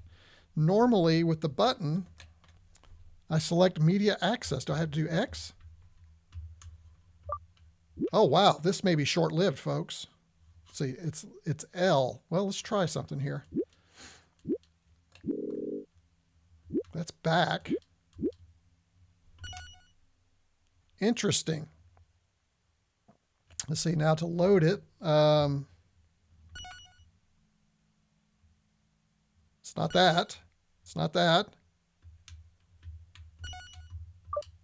Oh, interesting. You know what? I'm going to probably have to have both joysticks. Maybe that's what you're talking about. Interesting to see how Quickshot we're currently on the fence. Well, it's interesting too because the buttons aren't working. So I'm wondering, Retro Media Weekly, is that what you're talking about? Retro Games drops a Quickshot firmware update for all the, because the buttons are not working. If I pull up my menu, I can use the left here. Let me show you what's going on here. I can use the left and right, but these two buttons right here, they're not working. You know what? Let me make sure. Oh, wait a minute. I've got auto fire on. Let me turn auto fire off. Wonder if that could be it. Let's see. Nope, wasn't auto fire. I thought, well, maybe since auto fire is on, it's not going to do that. But yeah, I have to actually hit the left button, and then how do I load it? Okay, so there's that one. That one's not working. That one's not working. That one's not working. That's loading it. And that goes back. So I have no way to actually load it either. Very, very interesting. So I'm going to have to plug this in even to get the game started, but I don't know that we're going to be able to play the game. Is the Quick Start only going to work with the A500 series and not with the C64? This may be short, although this is good. We will have learned something. But I'm going to go ahead and plug in this joystick so that we can at least load the game. Now, that's confusing, isn't it? Wow. 2. Let's go back to here. All right, we're back here, and then let's go ahead and go to our menu. Well, now this one's not working because so I'm going to have to reboot again. Yeah, so let me reboot it one more time. So let's see what you guys, anything in chat. I'm on the fence of buying the Quickshot II. If the update firmware on the C64 Mini Maxi, I will be buying. Oh, so that is rough. You can load from the keyboard. Yeah, maybe can. Yeah, I think you're right. I can load from the keyboard, but I'm worried about the game. How's that actually going to work? That's going to be interesting. Evil J says a man shouldn't have to use 2 joysticks unless he's playing Robotron 2084. Agreed. That game was wild, man. I was never any good at that. All right, let's go ahead and fire it back up. The QS2 was also shipped with a special edition of the Spectrum. Oh, yeah, it probably works on the Spectrum, I bet. I bet you're right. Greetings and felicitations, came in late. Who is that? Is that Davey? Hey, Davey, good to see you. Thanks for being here. We're just trying the Quickshot II, and we seem to be having some problems with it. We may have to play the rest of Dr. DrMortalWombat, there we go, his games with the original one. But worse things in life than having to use a different joystick, right? So, okay, it's back up. Let's see if we can actually control. There we go. We're going to try and load our game again. Ball and chain. Oh, now that's interesting. Oh, we got all kinds of weird stuff going on. We've got a delay in joysticks now. It's going left and right. It's not going up. Oh, very, very interesting.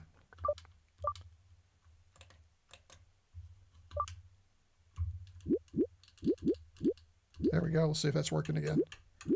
Yeah. When you have two, when you have the, oh, let me show you. So I've got both of these plugged in. And typically you're supposed to be able to use two joysticks. With this plugged in, this controller's up and down, not working. How bizarre is that? So guys, I think we're at a loss with the Quickshot. Maybe you know what? I want to check. Did the Quickshot II say it doesn't work with some systems? Maybe I should have read the directions, but doesn't say what it works with and what it doesn't work with.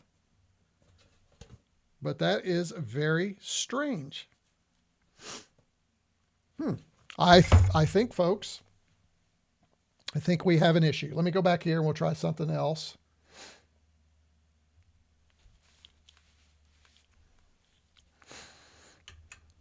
Yeah, so the up and down just isn't working on this, but, oh, yeah, so let's see if we can load this. And then we're going to hit the load button here, which is 2. Okay, I've got it loaded. I had to use 2 joysticks to do that. Now, we are going to now see if this button works, our fire button, to play ball and chain. And it does not. What about the L button down here? So there's, what I'm going to do now is there's an L button right here. I'm going to press that and see if that acts as the fire button. I suspect it will. It does not. Home brings up the home. X, Y, Z. So there's no fire button. So our Quickshot II experience is over. Well, that's disappointing. That is really disappointing. Well, let's see what you guys say. We're going to have to go back to the old one so we can look at the rest of the games. But let's see. Used to play Lamatron with my brother. 1 Dodger, 1 Gunner. Oh, 2, yeah. I put it down to the firmware. No, I updated it. It's got the latest update. It's got the same update that the C64 has. So they're in parity. You choose one and it does both of them. I'll check it again, but yeah, Lone Tech definitely got some wonky firmware in the computer. I have a mini. I have a mini over here. Should we try it on the mini or do? No, let's focus on the games. We'll come back if we have time. We'll see where we are. We're already an hour and a half in. Let's go ahead and focus on. I'm going to unplug the Quickshot for now, and that's assuming I can get it off this desk. There we go. Well, that's too bad. So I guess I'm gonna have to find out what's going on with the Quickshot, guys. That's too bad. I really wanted to use it for this live stream. Yes, for those of you who are maybe new to the live stream, I never check this stuff in advance. I might check to see if a game's playing, but this is part of the fun. It's just seeing how far we get. But we do know that ball and chain works, so that's a lot of fun. So let's go on to our next game since we've seen that. Let's go ahead and next let's try this one right here. Oh no, I'm gonna have to reboot. Yeah, because it's doing that weird thing with the joystick. Let me try something. See if this fixes it. Nope, I'm gonna have to reboot one more time.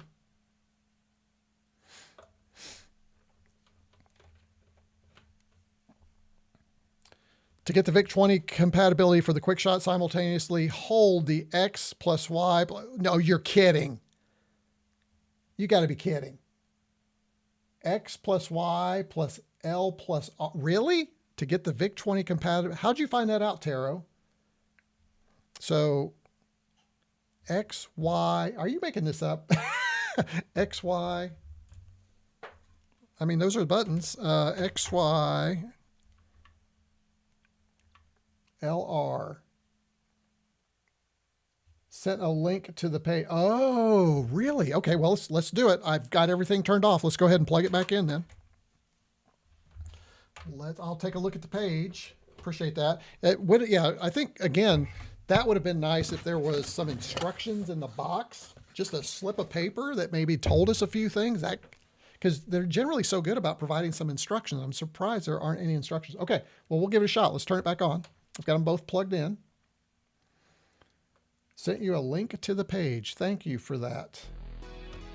All right, so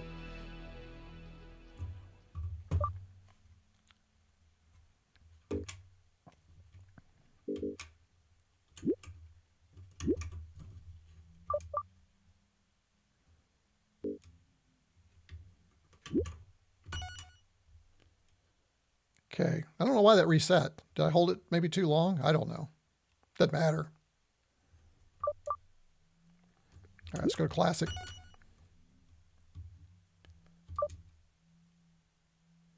And then let's change our computer.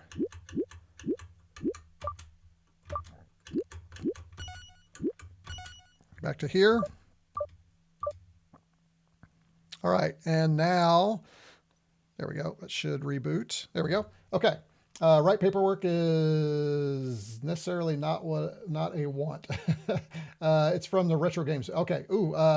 Yes. Some joysticks will change what they send if you hit them. 8-bit do joysticks do this. Okay.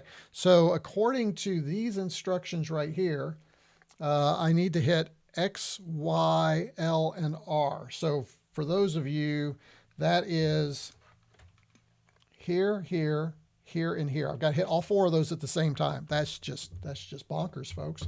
Let's see. Do I hold it or do I just hit them for 3 seconds? Okay, I'm gonna hit it for 3 seconds. Here we go. 1001, 1002, 1003, and 1 to go on. All right. You can see it move the cursor across the page. So that's doing what it's supposed to do. Let's go ahead and go home. That did it, folks. You guys are brilliant. This is why I love my chat room. You guys are awesome. It is working. So let's go ahead and reset everything. Now, how am I going to remember that? Every time I use this thing, I'm going to have to do, oh my gosh, I cannot get it off the table. All right, so let me go ahead and let's get this thing locked down where we want it. That looks about right there. And there we go. We're in. Whew. All right, let's go back. Yes, it's working perfectly now. There you go. You guys rock. Thank you, guys. Appreciate you. And now I need to figure out which one's going to be the load. I assume that's maybe this one. See, number 4 would, no, number 2 would be, yeah. Not that one. Not that one. Not that one. That's back. Great. Not that one.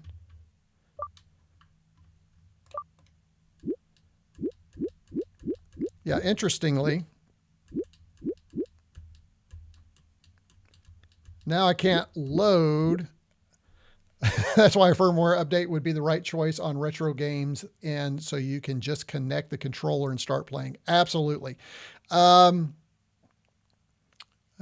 saved the stream. I don't know if I saved the stream or not. Or are you talking about, yes, no, he did. Yes, absolutely. And this is interesting. You can see it loads up in the disk drive, but with the remaining buttons, I have no way. I guess I'm still gonna have to use my other joystick. Yeah, I think I'm gonna have to use this other joystick over here because it's got the buttons I need, because once I hit the 4-button combo, those are no longer active. They don't really do anything. So let's see if I can load the game here by hitting 2. There we go. So I'm gonna need 2 buttons, 2 joysticks just for this. Okay. Now, this is almost like one of the perfect games. This is BLAF, and it stands for something. And for the life of me, I can't remember what it stands for. Oh, my goodness. Because I've got all this other stuff going on. So let's take a listen for just a little bit.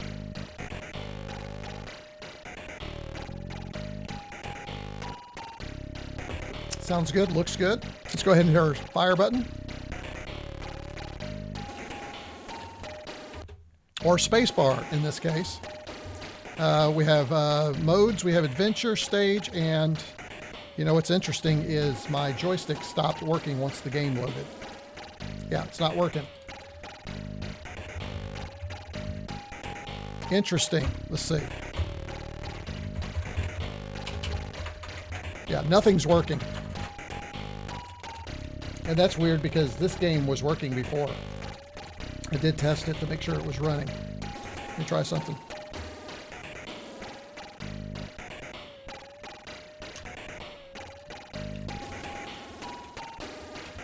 Yep, this game has locked up, guys. Interesting. Let's try something. Like I said, it was working before, so that's very peculiar.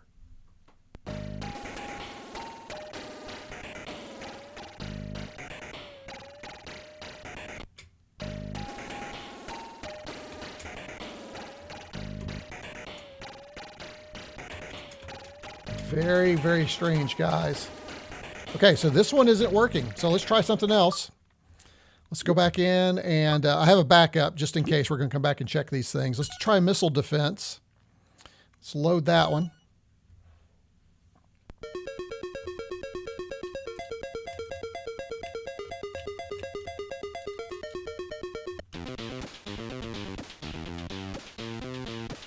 Yep, still not getting...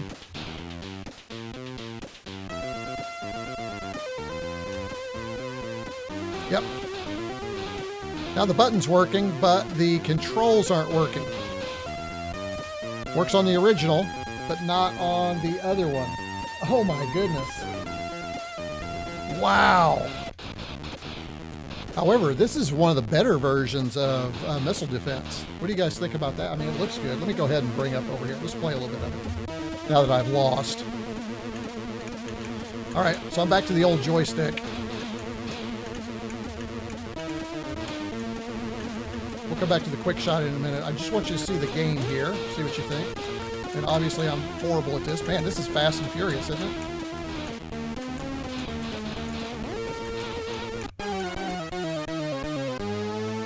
Woo!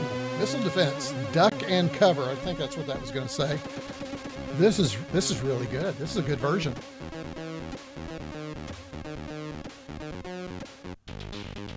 Let's try it again. Now that I have a joystick that's actually working, let's see if I can get at least a little higher score than 365. Missile defense is futile. Oh, I like that. I like the way that cleans up the...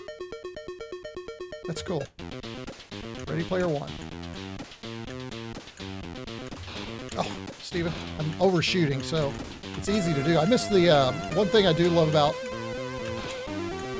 the original is the ball control. I think that was the stellar control for this. This is not the best control. Oh, why'd you do that? Really?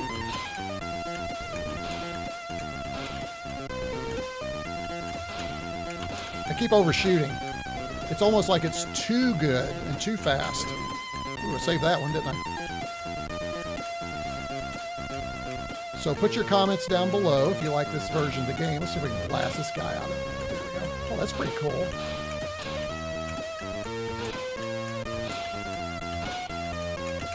Going for the points, guys. I just need the point. Oh, man, I missed it.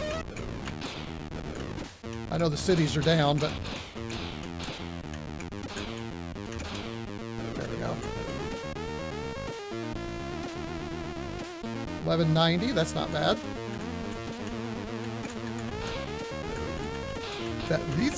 That looks really good. This is looking really good. As you get... Oh, man, it's getting faster. Oh, I missed that one. You have to be spot on, folks, or you are dying quickly. Yeah, this is pretty...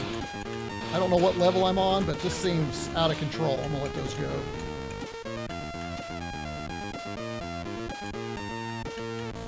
This is an excellent version of this game.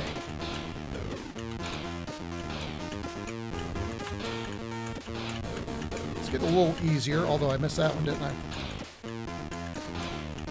Come on. Oh, let's get the points. Go for the points. Go for the points and lose the city. Sorry, population. I really want to take out an airplane rather than save your life.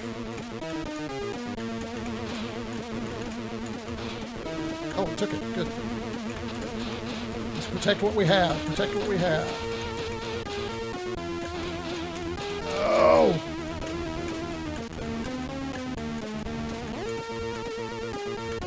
I'm out.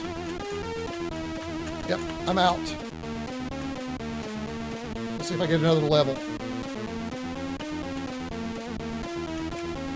I do.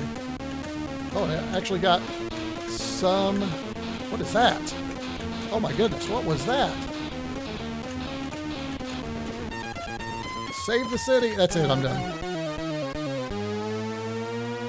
All right, let's see what you guys thought about that. That was pretty cool. Let's see. Let's go back over here and let's see. Is this the VIC-20 color computer for the 323? VIC-20 color. This is the VIC-20. So might be. I don't know. Missile Command clone looks to be using bitmap mode. Well, I think so. Not a good light for the Quickshot. No, not looking good at all. Need to see what's going on there. Maybe somebody will, I'll read the page maybe and do some more. If you've got some other ideas, feel free to put those in chat. But yeah, Quickshot is not looking really good. Put the Quickshot, time to put the Quickshot down for sure. Agreed, they should have been handled by firmware upgrade. Yeah, so Xander says, cool. Yeah, it is cool. It's a good game. I love it. Cool, duck and cover. Yep, for sure. Because especially if I'm playing. All right, well, so again, I'm a little disappointed in our Quickshot, but it looks like we're just going to have to move this out of the way if we want to get through the rest of the DrMortalWombat games, because these are really good. So, oh man, I kind of hate that. I'm going to do some more research. You know, the out-of-the-box experience for the Quickshot, I'm just going to say right up front, is not great. And it weren't cheap, and maybe it's just me doing something wrong, but you know, you guys helped me with the 4 buttons, but it's kind of disappointing. Now, I don't know, maybe it works great on a PC, I guess, if you want that kind of thing, but I don't play PC games. So yeah, it might have, Xander says, doesn't it have a test program? I don't know, I'll have to check and see if it does. I don't know what I would run it on, but that's disappointing, guys. Yeah, pretty sad about that for now. Again, might get addressed. And again, I really don't feel like it's the VIC-20's fault, because basically the insides are exactly the same thing as the C64. So if it doesn't work on the VIC-20, and the firmware was updated, I did check that yesterday, Evil J. I'm up to, I think it's version 1.7.1 or whatever.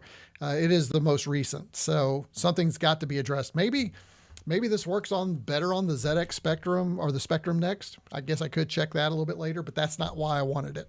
So I don't know. Disappointing for sure. Let's go back. Shall we? Let's go back and play a game. Now I have unplugged the Quickshot. I want to see if this game loads with the Quickshot unplugged, because it was plugged in before and it wasn't loading. Let's see what happens.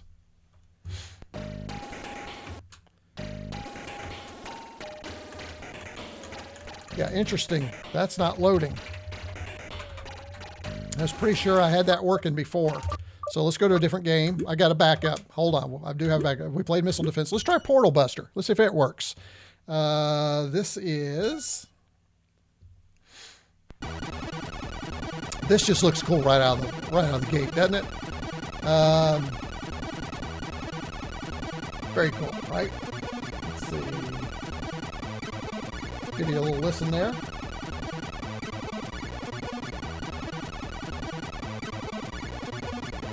I will say his music for all of his games, his home screens for all of his games, huge thumbs up. These are so good.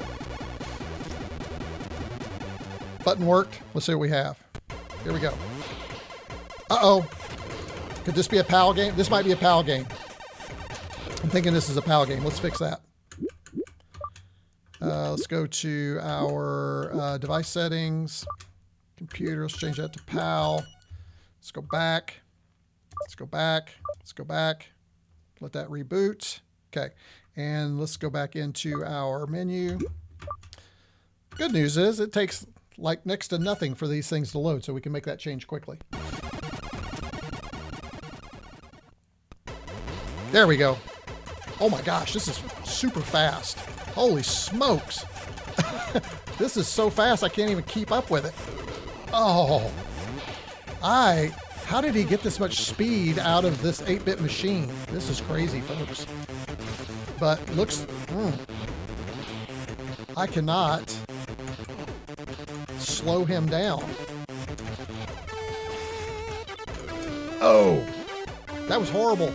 Horrible. We're going to let it continue. I like the graphics, though. Those are cool. They're a little... they are a little... I got a little further that time.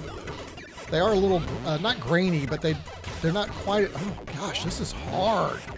Okay, this is a good game, but, folks, this is hard. Looks good. I wish I could slow it down somehow.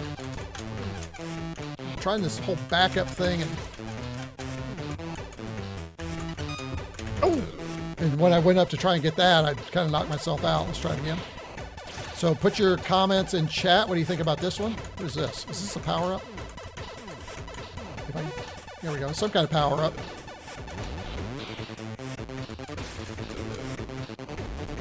Okay, this is hard. I want somebody else to play this. Somebody else download this and play this for me, okay? Oh, man. You guys are not going to get much of a look at this game because I'm not getting very far with it. It's so fast. Wow. It's almost like you just have to keep barreling through. Let's try a little different level here. Oh, there we go.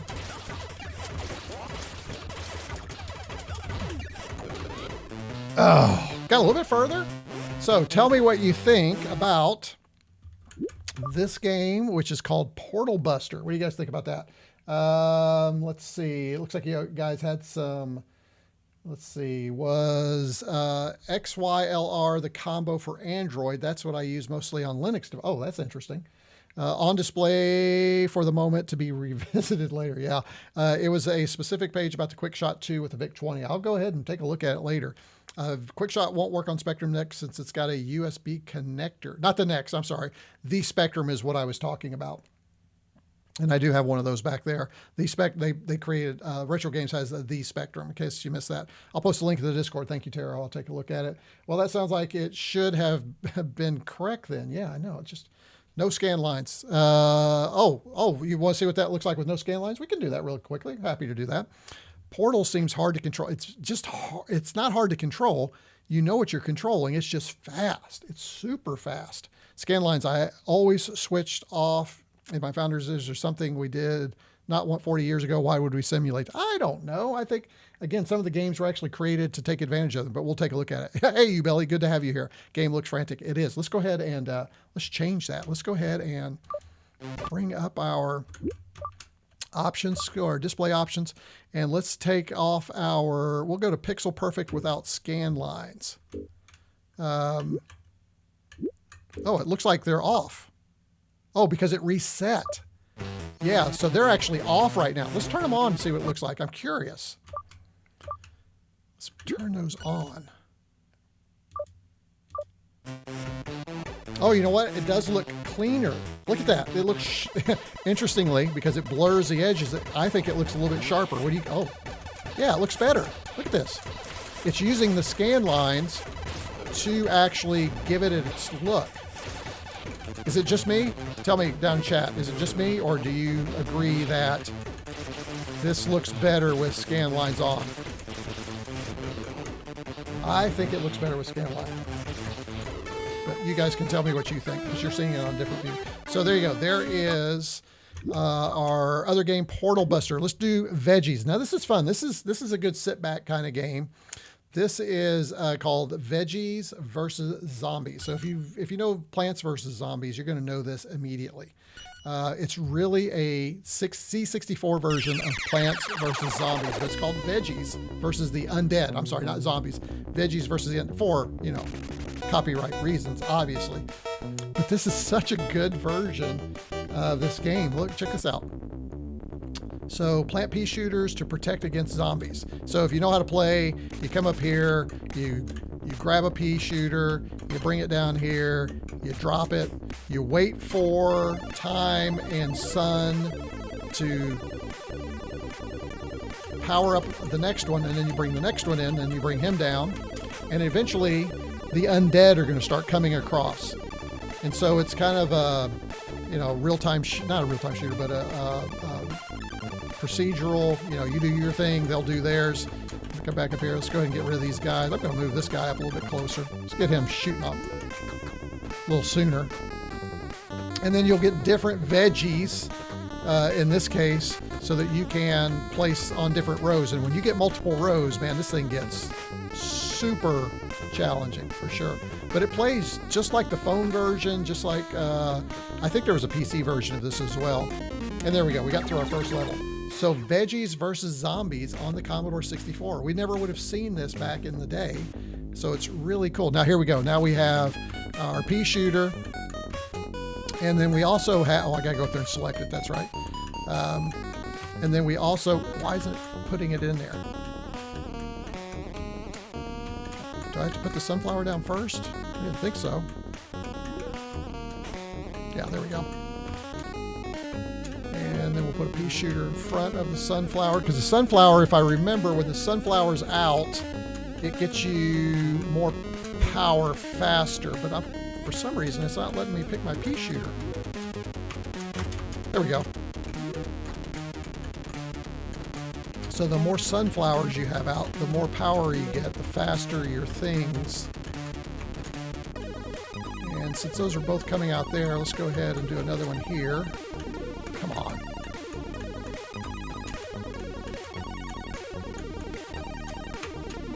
It's not letting me, there we go.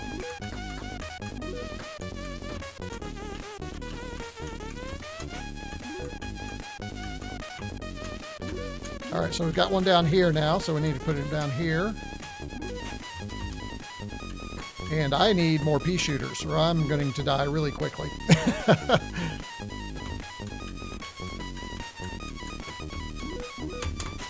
There we go. Come on, pea shooters.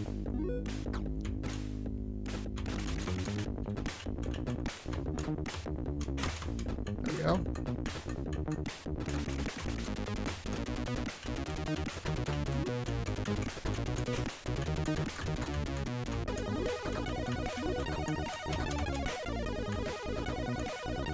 Got lucky on that one.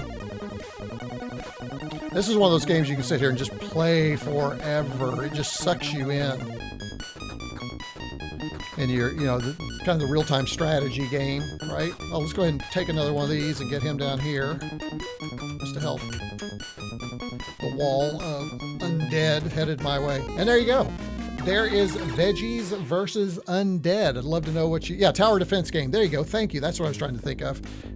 So really cool. Really enjoyed that. What'd you guys think about that? I think it's a really good version of the game. It's very playable.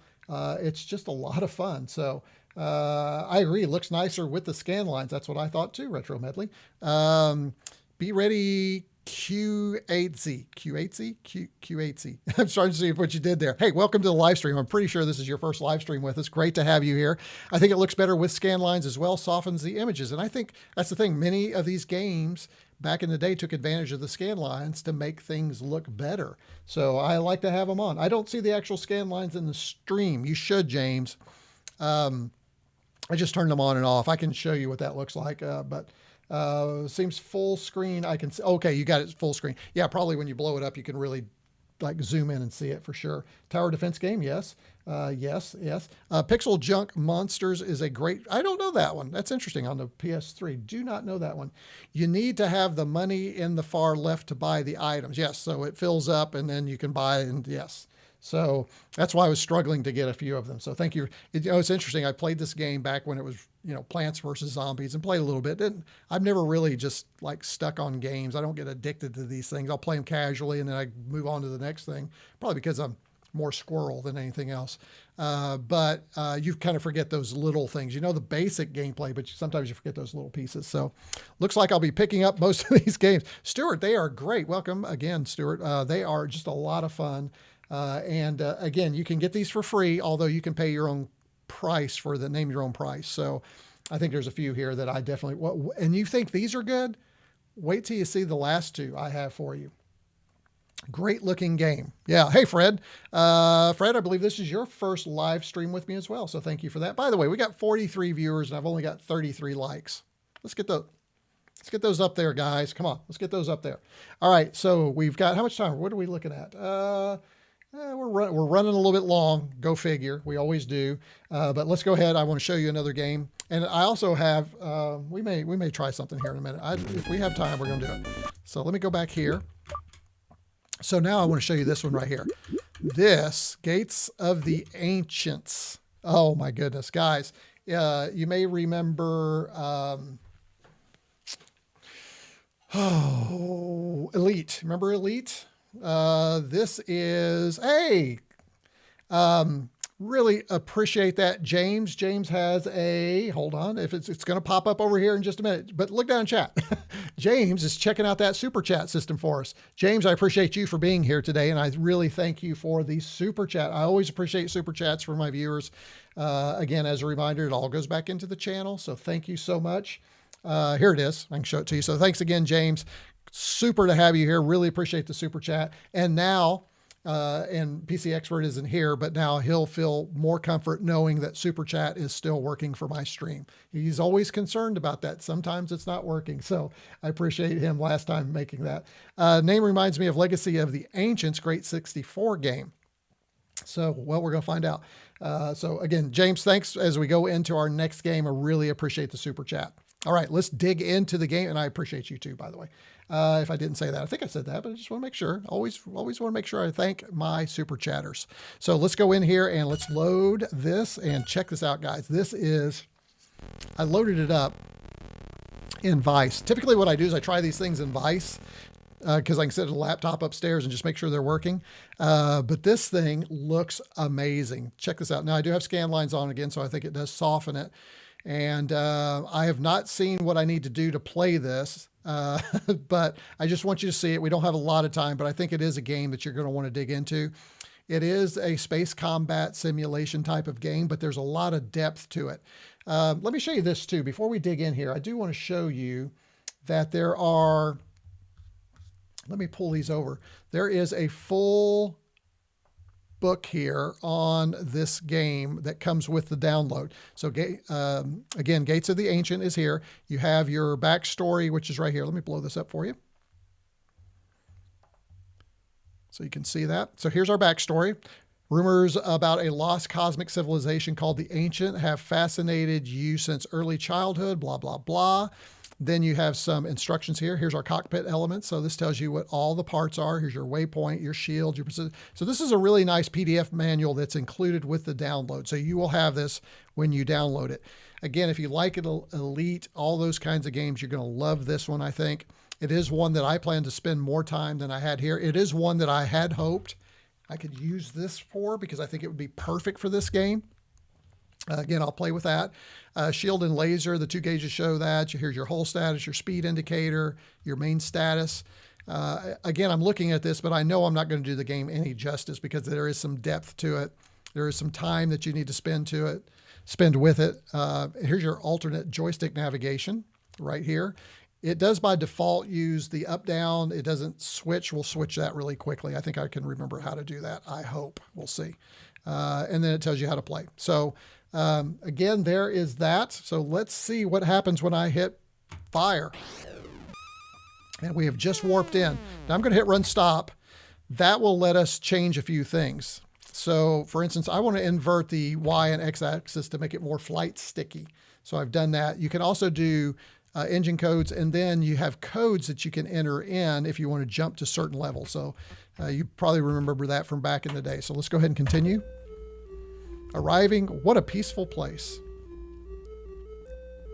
Where the wilds, well, I missed it. It was too fast. What is the blip on the radar? Well, I assume it's an enemy. 6502 rules. Resistance is futile. A little Star Trek nod there. Maybe not so quiet. Here we go. Let's see if we can.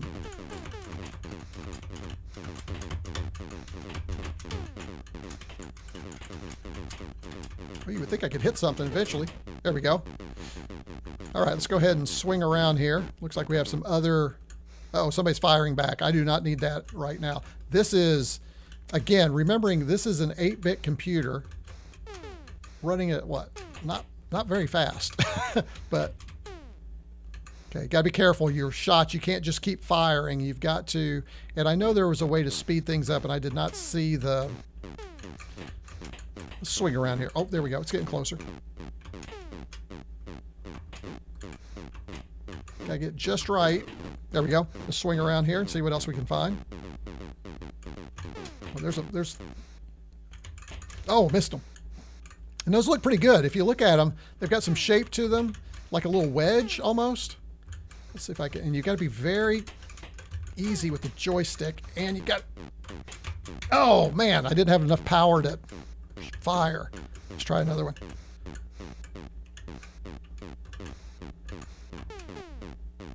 Come on, baby.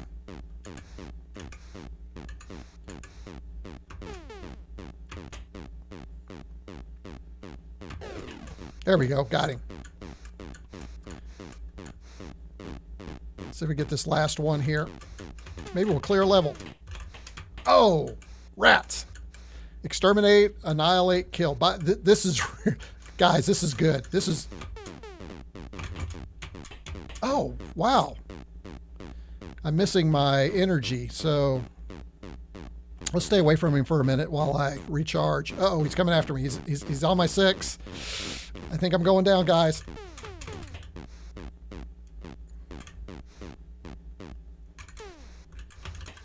He is tricky. He is super tricky, guys. Oh, and now I don't have... do I have missiles?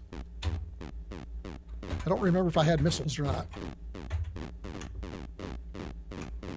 I probably did, and I probably don't know what I'm doing.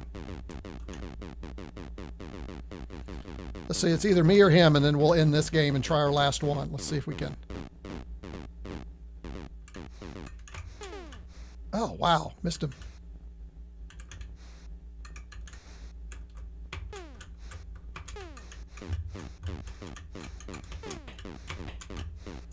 These are tricky. I think with a little practice, you can get better at this. It is starting to get, at least the controls are a little bit more. Get in there. There we go. Oh.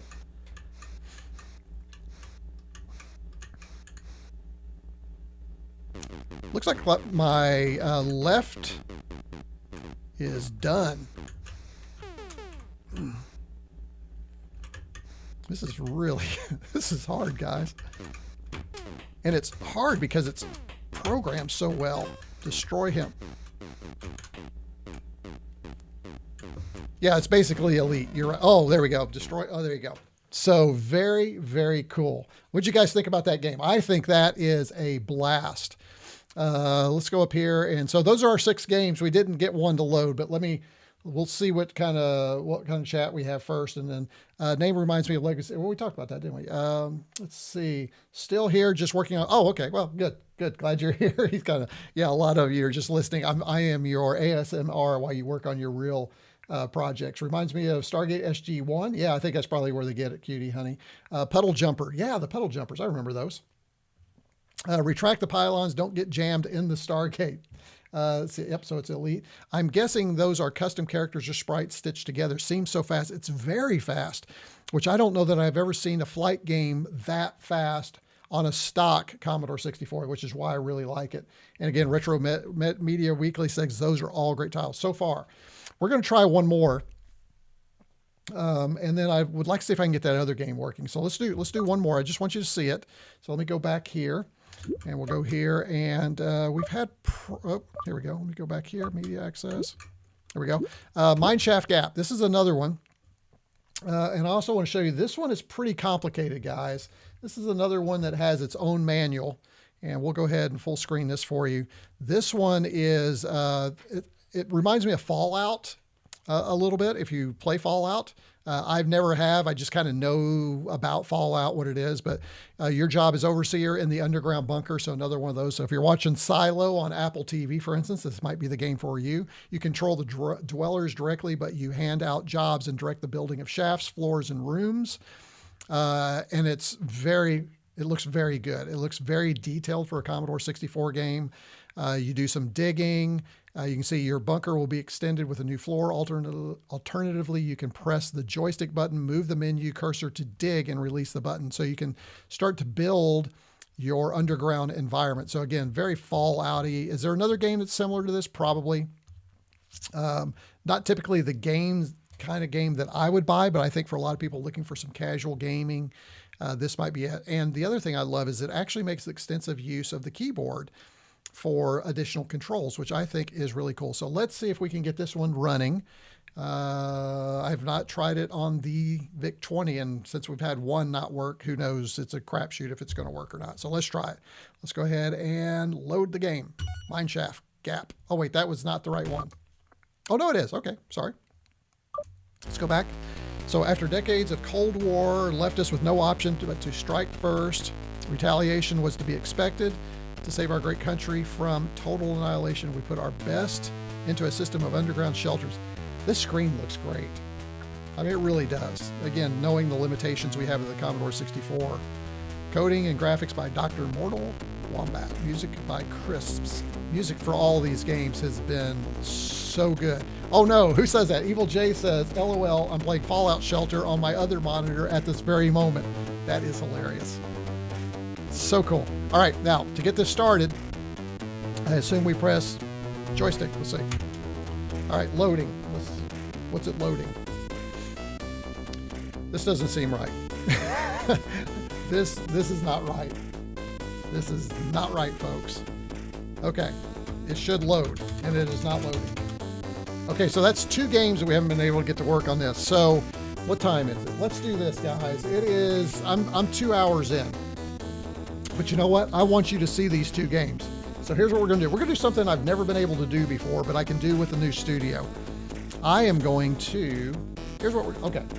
If you guys want to hang around with me, and if you don't want to hang around with me, that's fine, but we're gonna do this. I'm gonna get rid of my headphones. I have a C64 setup right over here. We're gonna take the USB card out of here. We're gonna go over to the Founders Edition. And what I'm going to do is we're going to see if we can get these games loaded on the Founders Edition. Now, what I will say is I don't have a capture card on this device, so you'll be using a camera to see it. But I do have a way to take this little camera right here, move it over with me, and then you can see the screen over here for the C64. So that's what we're going to do. We're going to see if we can get at least those 2 games that didn't load to load for you so that we have a complete live stream. So I am going to turn this off.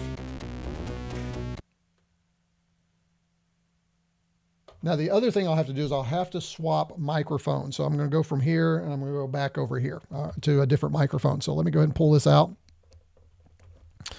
And yeah, not demo. Well, I guess we are in demo. So we're going to, I never did hit the demo for this whole thing, did I? But now we're in demos. Okay. So here we go. I'm going to move this over here and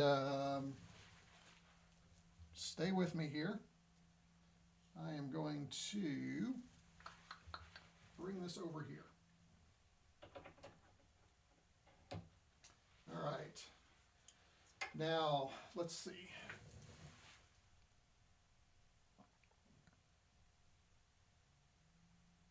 Let's go ahead and turn off our USB mic. And now I have turned on the mic for the camera right here. I am going to, you know what I'm going to do is I'm going to change this so I can see what you all are seeing. So hold on just a second. Let's flip this around. There we go. You get a shot you never thought you'd see. Let's go back and change this over here. There we go. Now this is the setup I have. I'm going to go ahead and turn on a different mic so that you can hear me better. So let's go ahead and do that. Now the other thing I have to tell you, I have access to chat right now. I will not see chat, but it's just kind of the way it goes. I can run back over. I'm going to, for now, hey guys, what I want to do is I've got my microphone on right here. I need to check some levels. You guys tell me in chat and I'll pop back over there while we're booting up and let me know if you can hear me. So this is my little setup over here with my, now this will be actually kind of cool because we've got the Starlight Edition and I do have the SID turned on with the LEDs. So that could be kind of cool. And I've got my little USB here. So this is what's been nice about upgrading the studio. I can do these types of things. And I do have a permanent solution so that if I'm over here, I can be over here. And I will have another solution so that I can move around a little bit during live streams, which I think is pretty cool. You may or may not think it's cool. Let's go ahead and turn on the monitor here. And let's turn on This is the Checkmate monitor, by the way. And let's turn on the Founders Edition here. Okay, we're going to see if we can get those games loaded. Now, I do have a fast load cartridge in here, so because the games will load at normal speed, so we will have a little bit of time. So while it's loading, what I'll do is I'll pop back over and check on you in chat and see how things are going. So let's do what we got to do here, and let's turn this on. And I don't have this taking over the full screen. You can have the Commodore Ultimate menu take over the full screen or just be over here. I like this little setup I have, and I know you can't see that. I apologize. But we're going to go to a file browser. Go to our USB, enter there, go to our live stream files, and let's go to the first one that didn't work, which was this one.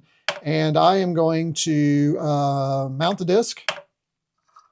That's mounted, and then I'm going to hit Commodore Run Stop, because with the fast load in, I can hit Commodore Run Stop, and that will load, should load, and we'll see if it works. So I'm going to, you guys watch this load. I'm going to check on you in chat real quick.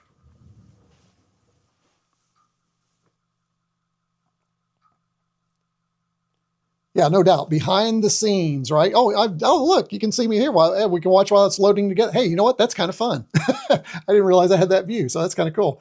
Sounds good. Thanks, Commodore Sam. That's good. And there you go. Now, seems to be working there. So we'll go back over here just fine. Good. Sound 5x5. Good. And it's made of gold. Isn't it pretty? Hey, this is kind of cool. I kind of like this setup. Again, I'm digging redoing my studio so I can do things like it. Let's go back over here and play the game. Let me get rid of this. There you go. All right, I'm back. Here we go. And we're using over here, I'm using the Hyperkin joystick. I love these. You can find these. I think I have a link down below for this. If I don't, I will put one in. But these are great if you don't have a joystick. And let's see if it works. I feel like we need some more sound. Hold on. Okay, now this, again, I'm not using a capture card, so you're going to have to get the sound through my microphone. So it won't be great. All right, let's go ahead. And I think you've probably seen this game before.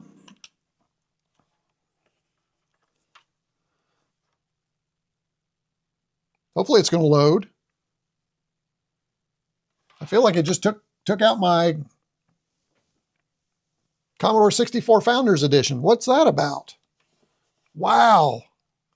This game actually worked on Vice. So I'm not sure why it's not working on the Ultimate or the C64. Let's try something else. I'm going to try it without, let me go ahead and power down. We're going to try it without the fast load cartridge. I guess that's a possibility. Maybe it doesn't like the speed. So let's go ahead and turn that back on.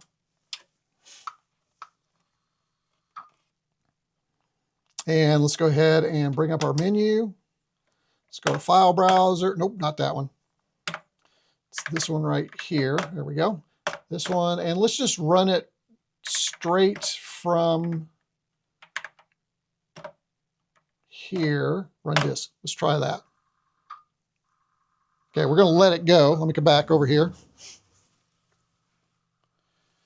So what I'm doing is trying it without the fast load cartridge, okay?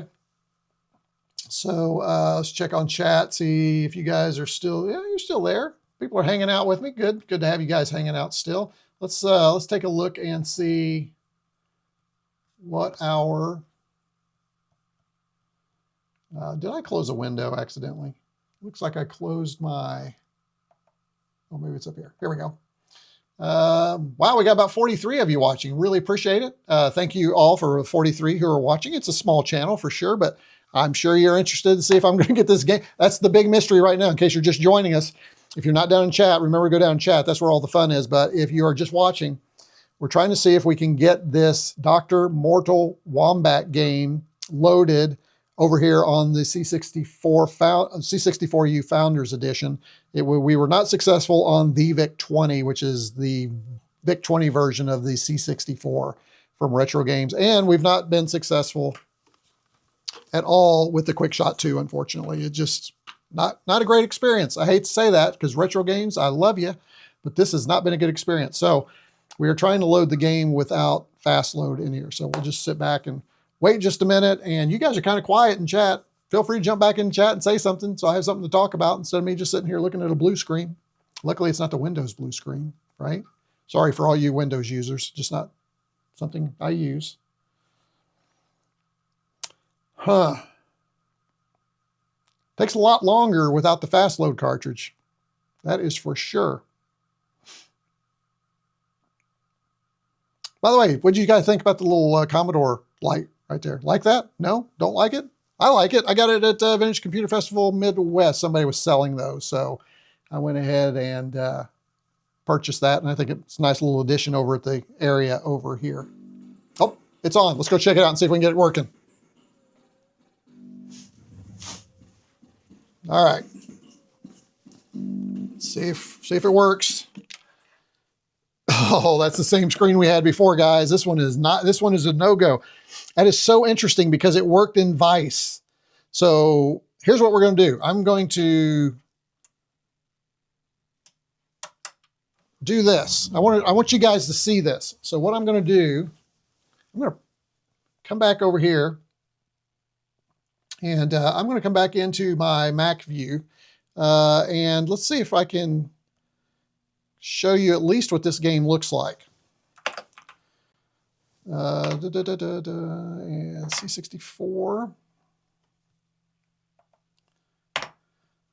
So let me bring it up over here. Right here, and let's see if it works. So I should be able, I still have it over here as well. So that is right here. And I'm going to drop that in here, and we'll go full screen. I do have warp on. Now the problem with this is I don't have a joystick, so I'm not sure how this is going to work, but let's see.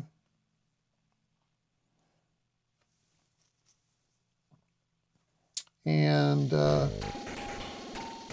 we turn on. Should have some sound. Let's see. There you go. You can hear it.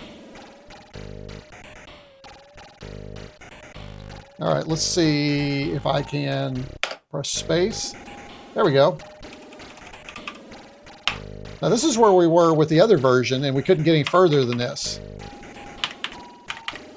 Oh, this is interesting. It was working before, so it looks like I have a failure, guys. I apologize. Looks like it's not working. I might have, let me see if I still have. Try something here.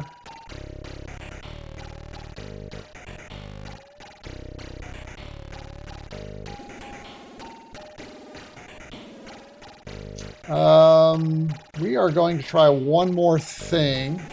Give me just a second. So this is all live, obviously. Let's go to Dr. There we go, itch.io. I'm going to grab Pulls Like a Frog, download. Got it. Gonna drag. Okay, we're going to try this one more time. And what I've done is I've just downloaded a fresh copy here.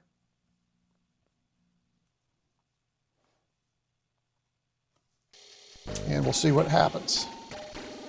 Okay, so now we're going to hit space.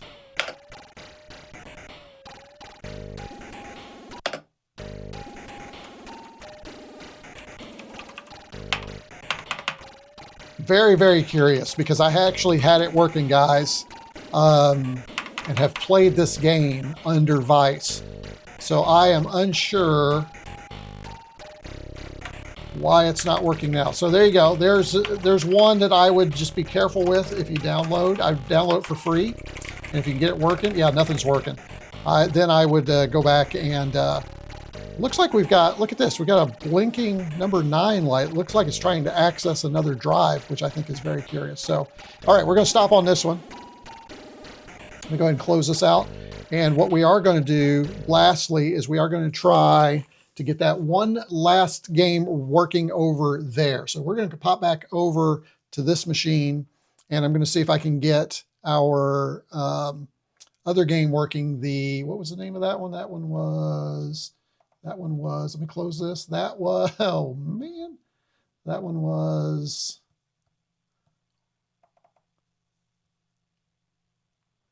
Mineshaft. Okay, so let's go back over here and see if we can get Mineshaft working. All right, so you can see the screen. So we'll come back up here. We'll do Mineshaft Gap here. We will enter, and then we will run that disk. All right, so that should reset everything, okay? And then let me check on chat while that's loading here, see if you guys had any recommendations for me. Let's see. Does that monitor support 80 columns on the Commodore 128? It does, yes. There's actually the it's not an EGA port, but you know what I'm talking. It's that port on the back, and then what you can do is you can switch back and forth between the two. You can also turn on scan lines. I have not on this. I typically don't on that one. So nice light. Thank you, Mr. Landfill. Yeah, I bought that when we were up there at VCF MW together. So quiet because watching and listening while working on a CAD. Oh, very cool. I've been working on Onshape a lot. That's where I've been spending my time. If there isn't a hidden gem with Wombat Combat, that's a loss for sure, says Jamie. Weird, considering there weren't even multiplexing sprites on the title screen. What odd thing could it be doing? I know, it's very, very interesting. I'm watching making a pie hole and cooking. I have a pie hole on our system at home, and I love it. I'm not going to lie, Retro Media Weekly, you're really going to enjoy your pie hole. What are we having for dinner? I'd like to know what we're having for dinner. That'd be cool to know. Let's see. I tipped your jar because I think YouTube... Oh, well, thank you, Jan. I appreciate that. That's super. Yeah, I do have a tip jar down there. Very rarely do people use it. That is a PayPal. So, and I agree. YouTube takes a lot for sure, but it is so convenient for folks. I get that. But if you want to use the tip jar, I think that's awesome. Thank you, Jan. Really appreciate that. So not the fast load. Yeah, so not the fast load Commodore Sam, which is kind of weird. Hand pink waving. I think there was an emoji that was supposed to pop up and did not. That C64 U-Founders is very sharp looking. It is, and it looks great if we could ever get a game going on it so you can see the LEDs. Now I'm concerned it's over there just spinning right now. There it is. Popped up. Cool. We'll go over there in just a minute. Hopefully this can be fixed with a future firmware update. Yep, hopefully. Sometimes when Vice is not working for me, it's either the keys are not set or need to swap joystick. Oh, could be. Hey, you see the Commodore 64 flashing? This is why you want the Starlight Edition. You want that. Trust me.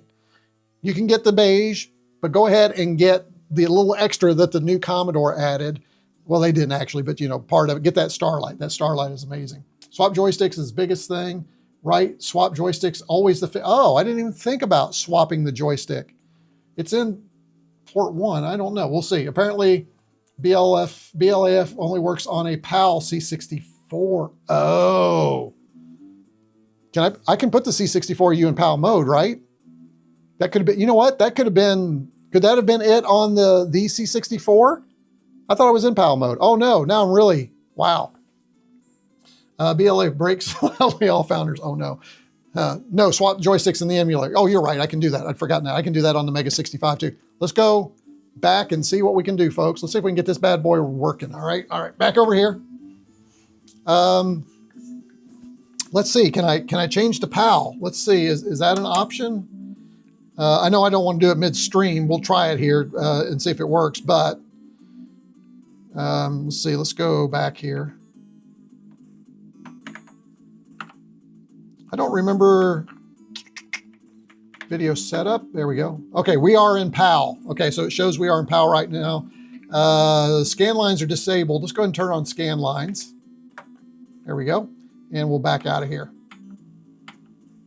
Evidently, you have to reboot in order for that. Okay, we're going to try. Here we go, guys. Let's give it a shot. It works. Okay, it worked that time. So we have it. So it went right from loading to here. So we have continue. We can turn our music off. Looks like number 2. If we do that, then our Founders Edition goes dead. You can see that. So we'll keep that. Save, load, restart, select drive, system ready. I do want you to see it. We're not going to play a lot, but I want you to see it. So let's go ahead and continue with 1 since we got it working. Oh, this is nice. If you can read this, we must have won the war. Well, at least kind of. This shelter with its rooms and mine shafts will bring glory to our nation. Other dwellers are in hibernation, ready to be awoken. So again, I think really for this,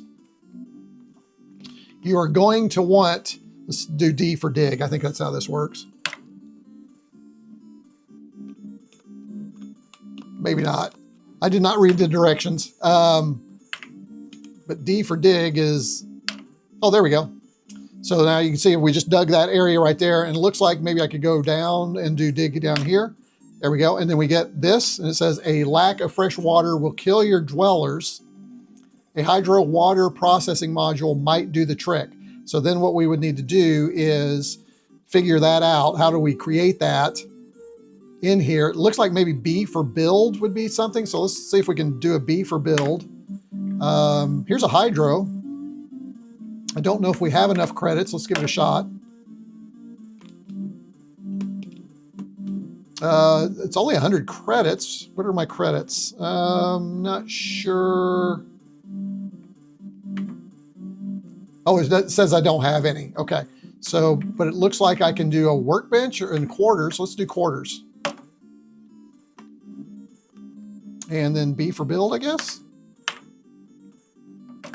All right, I'm gonna have to read the instructions, but you get the point. You can see how it works. So we can build workbenches high. This looks like a lot of fun. Here, I'm gonna look down here. Hey guys, this looks like a lot of fun. Build a gym and armory. So yeah, this is a lot like Fallout. This again, very cool. We're in day 2 already, so I'm really failing my dwellers. Again, just another great example of a modern game ported to a C64 that we probably never thought would have been ported. Let's try one more thing. Let's see if we can get that other game loaded one more time. I am going to, yes, I think I want to try something. I'm going to turn this off. I'm going to grab my USB and that .prg file that I downloaded, I'm going to put it on here. So coming back over here, what I'm going to do is I'm going to take my thumb drive. I'm going to plug it into my Mac Mini. You can't see that. And I'm going to drag the BLAF download. Where is that? It's under downloads. So that'll be here. And sort by name. Now you can't see this, I get that, but I'm going to drag this over to my C64 thumb drive. Drop it. I'm going to eject. And then we're going to see if we can get that working again. So let's head back over here with my thumb drive and see what we can do. All right, so back over here. I'm going to plug this in. Now I will say the nice thing about a translucent case is I can see where the USB drive is without actually getting behind there. If I can get the right orientation, there we go. Yeah, I don't even have to look really behind because I can see right through the case. So that's kind of cool. Let's go ahead and turn it on. I dropped it right in the root directory, so, ooh, glowy. So let's go ahead and, my scan lines still aren't on. That's weird. Thought I set those. Let's see if we can, video setup. Horizontal scan lines enabled. There we go. And let's go back. There they are. Now they're on. So this game should look better. If we get it working, let's go to our file browser. Let's go to Cruiser. Let's enter that. And it should be, there it is, BLAF. It's a program file right here. And let's run it. Okay, that should load pretty fast. Yeah. Okay, so now we've got it. Now let's go ahead and press our, oh, it locked up again. Interesting, this power light went green and then that. So I think the suggestion was let's swap the joystick. So let's go ahead and do that. And then we'll reboot it. So let's go in here. Now I need to remember how to do that. That is joysticks and controller. And let's swapped. Okay, and let's go back to our disk file browser and let's try and rerun that. I do love the C64U, how quickly you can reboot and do all those things. That's really nice. Let's hit enter. Okay, that doesn't work. Interesting, it's not working here.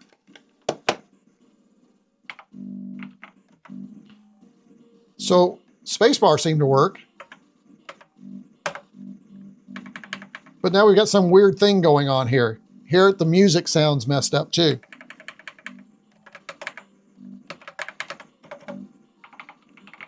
Let's try,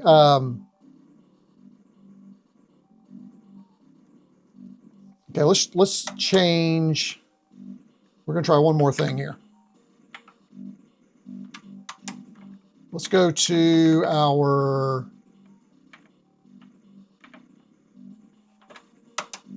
let me think here. Let's do, oh shoot, I keep doing the same thing over and over. There we go. Video setup. Let's change this to NTSC. Just curious. And scan lines enabled. Okay.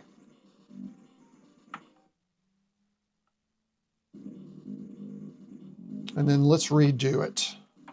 I can't imagine this is the problem. We did get a little bit further this time, which is interesting. All right, let's rerun it.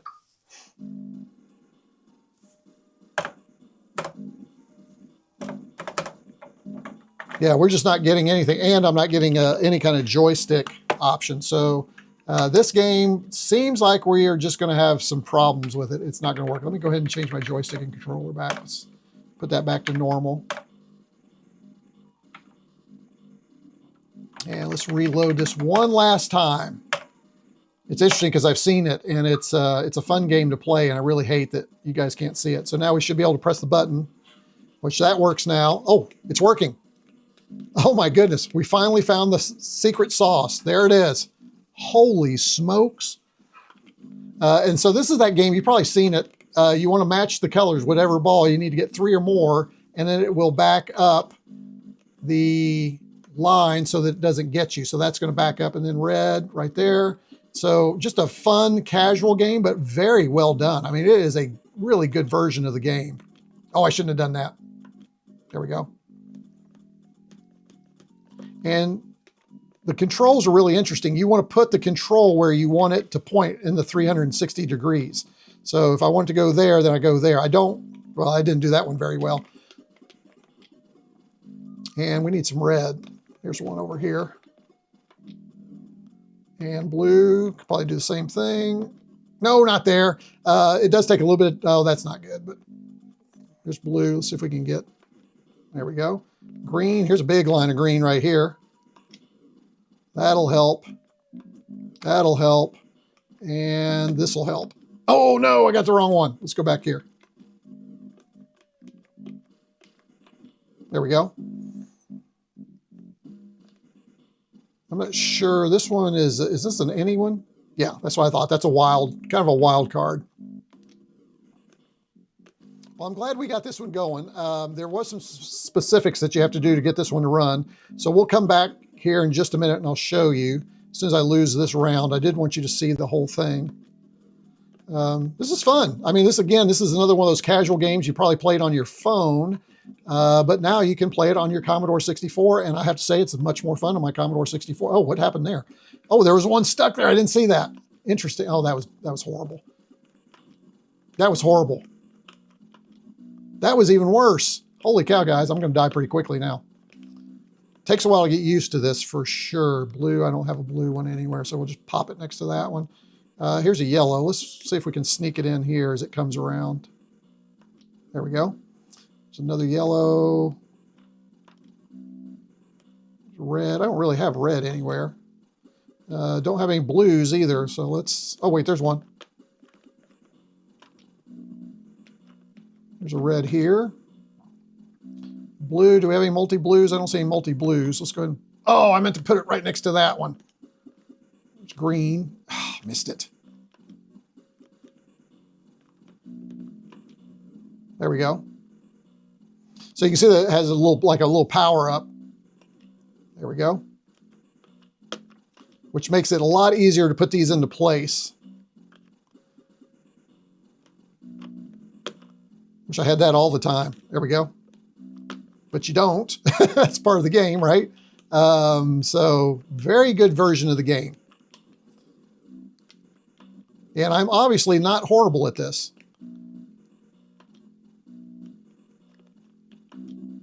Or sometimes I am.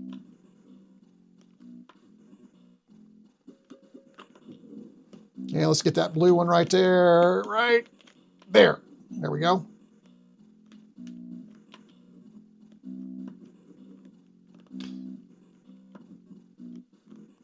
All right, so I need to, I think this is probably going to go on way too long. So let's go ahead and we'll just pause there. And we will surrender. Oh, interesting. When I went to this screen, it's locked up again. I think we've got some problems with modern hardware. I wonder if it would be in whatever's happening, because I can't resume, I can't surrender. None of that is working. Very, very interesting. All right. Well, there you go, guys. Let me turn this off. So there you have it. We come back over here. We made it. We got through all of the games. Hold on just a second. Let me go ahead and turn this off. And turn this back on. All right, we are back in business. We're back over here. Let's go ahead and see who hung out with me through this 2 hour and 34 minutes. Gosh, this is almost gonna be a 3-hour live stream. Who was bored enough that they're hanging out with me? Let's see. Let me come up over here. If I can find, I've opened up all these screens on my Mac now. Now I cannot find what I'm looking for, which is where everybody is. I can't find my chat or anything. Hold on just a second. Come on, where is it? Here it is, studio. Right there, that's the chat studio. It looks like I accidentally closed the window. So new window, let me go to studio right here. Yes, you all are not seeing what I'm seeing, but hang in there. I'll be right there with you in just a second. And there we go, now we're back. No, we're not. Let's see. Let's go back here. There we go. So 46 of you are still hanging out. Hey, that is, I think, a really great number for me. Looks like, just to give you some stats, we had about 626 people pop in and pop out. That's a lot for one of my streams, I'm not going to lie. Average view duration is up. Out of the almost 3 hours, you all stayed to watch for about 8 minutes. My gosh. Live streams just kill me, folks. I will tell you. You guys... people will either love them or hate them. And hey, for the about 40 or 50 of you, about 40 of you, it looks like concurrent viewers, looks like everybody kind of came in late. So we've got more viewers now concurrently than we had earlier. So I really appreciate everybody popping in. Let's go ahead and do one last look at chat. As you know, I love to do that and see who's here. So let's see, let me back up here a little bit. Oh, good. You guys were chatting a little bit. I think I dozed off. I see we're with the C64. Taro. Just so you know, a lot of people dozed off, okay? And I know if the lovely accountant was watching right now, she'd say, are you surprised? You shouldn't be. I think I could have been a really popular, I think this could have been a really popular cartridge back in the day if they included a battery back clock and did downtime resource gathering. Oh, that's cool. I'd like to mod my C64U beige to run an external LED strip sync to the audio. That is doable. As a matter of fact, I think it's probably more doable than you think. I think the headers are actually on the C64U board that you can plug those into. My quick recommendation is to look in the guide, the user's manual. I think you might find something in there. So yeah, Jamie says, I bet so. But I honestly, I think that header is still there that you can plug into. Seems like it should be. You should document it and post a video. Agreed. I think that would be a good project, 100%. Also, I'm making hamburgers for dinner tonight. I'll be right over Retro Media Weekly. I could use a hamburger. I need something. Actually, I'm getting ready to go for a run, and then I'm going to have dinner. And then, you know, just like all of you, it's back to the paying gig tomorrow, right? And unfortunately, away from the things that I just love doing all the time, right? There you go, burgers. Dinner, lifts wine glass. We're going where we're going. We don't need dinner. All right. There you go. Liquid dinners are really fun. Yeah, I'll be passing on liquid. I went through a spell where that's all I had. Not the alcohol liquid dinner, but I only had liquid dinners for a while. Lost a lot of weight, which, you know, has been good. I was able to leave it, so that's good. Any retro related surprises in sight at Evil J? Yes, Folks want to know. Folks want to know. Happy birthday from all of us Retro Combians. Whose birthday was it? Was it Evil J? It was your birthday, right? Oh yeah, my birthday tomorrow. So everybody, send your birthday greetings to Evil J. Evil J, wishing you the best of birthdays. Look forward to hearing about your birthday exploits in the Discord. Evil J is in the Discord on a regular basis, so look forward to put that in the off topic. We would love to celebrate the birthday with you. Send a picture or something. Yeah, that'd be great. Doesn't have to be of you. It could just be of a gift or what you're eating or drinking at the time. Happy birthday. Good. This is a really good implementation of the game. Given that, yes, it's really fun too. I mean, it really is good. And you still get the power-ups, which is great. You're very welcome. Used to play this one on the Xbox 360. Zuma. That's right. That's what it was called. Zuma. Yep. I'd forgotten that. Zuma was it. Got here just in time to say goodbye. Well, Matthew, goodbye. Awesome. Hey, you're here for the party, right? You're here for the party. By the way, we're celebrating Evil J's birthday. So just wish him happy birthday and you have completed your mission for the day. That's what we need to be doing today. Thanks for the stream. You're welcome, Commodore Sam. You have a good one too. See you in a future stream and probably at Vintage Computer Festival. There you go. I'm going to play all of these titles later tonight. Go get them. And there are more. There are probably 10 other titles that I didn't even look at. If you think we should look at the other titles, let me know. Put that down in the comments, in the chat, all those things. If you think we need to carry this further, and hey, maybe even next time I'll be sure and test that they work before I do it. Or maybe we'll just, since we can't use the Quickshot at all, I mean, if I'd known that was the case, I would have just had the C64 Ultimate here as opposed to this device, right? Because that's why I wanted this, because I wanted the Quickshot. So that was kind of a bummer for us, right? Hated that was the case. So let's see, where did I leave off? 8 minutes is way longer than a TikTok. Yeah, it's a win. You're right. 8 minutes is a win. 8 minutes and 21 seconds even. I mean, there's some TikToks that are 21 seconds. So it's like 9 TikToks, I guess. Wow, man. 8 minutes flies by. For some people it will. For others, it was probably a little too long for them. Enjoyed it. Take care, folks. Thanks, Jamie. See you around the block, Jamie. As a matter of fact, you'll see me out there probably struggling on my run a little bit later. Got to take the retro pup out for a walk too. Enjoy it. Take care. Good stream. Oh, well, thank you, Fred. Fred Portal. Thank you. I think this is your first stream with me, so hopefully you'll be a regular. So look forward to seeing you on future streams. And for those of you, I typically try and do these every couple of weeks. Sometimes the paying gig gets in the way and I don't get anything planned, but I will do my best to see you in 2 weeks. Okay. I think that'll be a lot of fun for us. And I'll try and come up with another topic. Again, we may just do a follow-up. We may do these other games. Thanks for the stream. Have a great rest of your day, Taro. It's always good to have you. Yes, came in a bit late. YouTube didn't notify me. Do you have those alerts? Do you have that alert thing hit down below? You got to hit that alert thing. Maybe you do. I've put LED strip on my UC64. There you go. There you go. You can do it. And then you could do something really fun with it I think on the back so that it's, sinking, but maybe coming up from the back. I think that could be kind of cool. Or underneath even, little extra feet. I don't know. There's a couple of different ways that we could do that. It could be a lot of fun. Let's see. Davey says, still here, but did sneak out to feed the outdoor cats at what was my mom's house. Still haven't received. Oh, he's still waiting. Hang in there. It'll come in. Here's another happy birthday greeting for you, Evil J. And here's another one for you, Evil J. See, the retro Comians are so great. Happy birthday to everyone this year. Yeah, let's just get everybody. But Evil J, this is your special day tomorrow. And look, here's even cake. Even cake. How about that? Except those February 29th people. Yeah, good catch. So my birthday, I was a February birthday. February 6th was my birthday. So I just turned 61, just so you all know. So it was fine. It was good.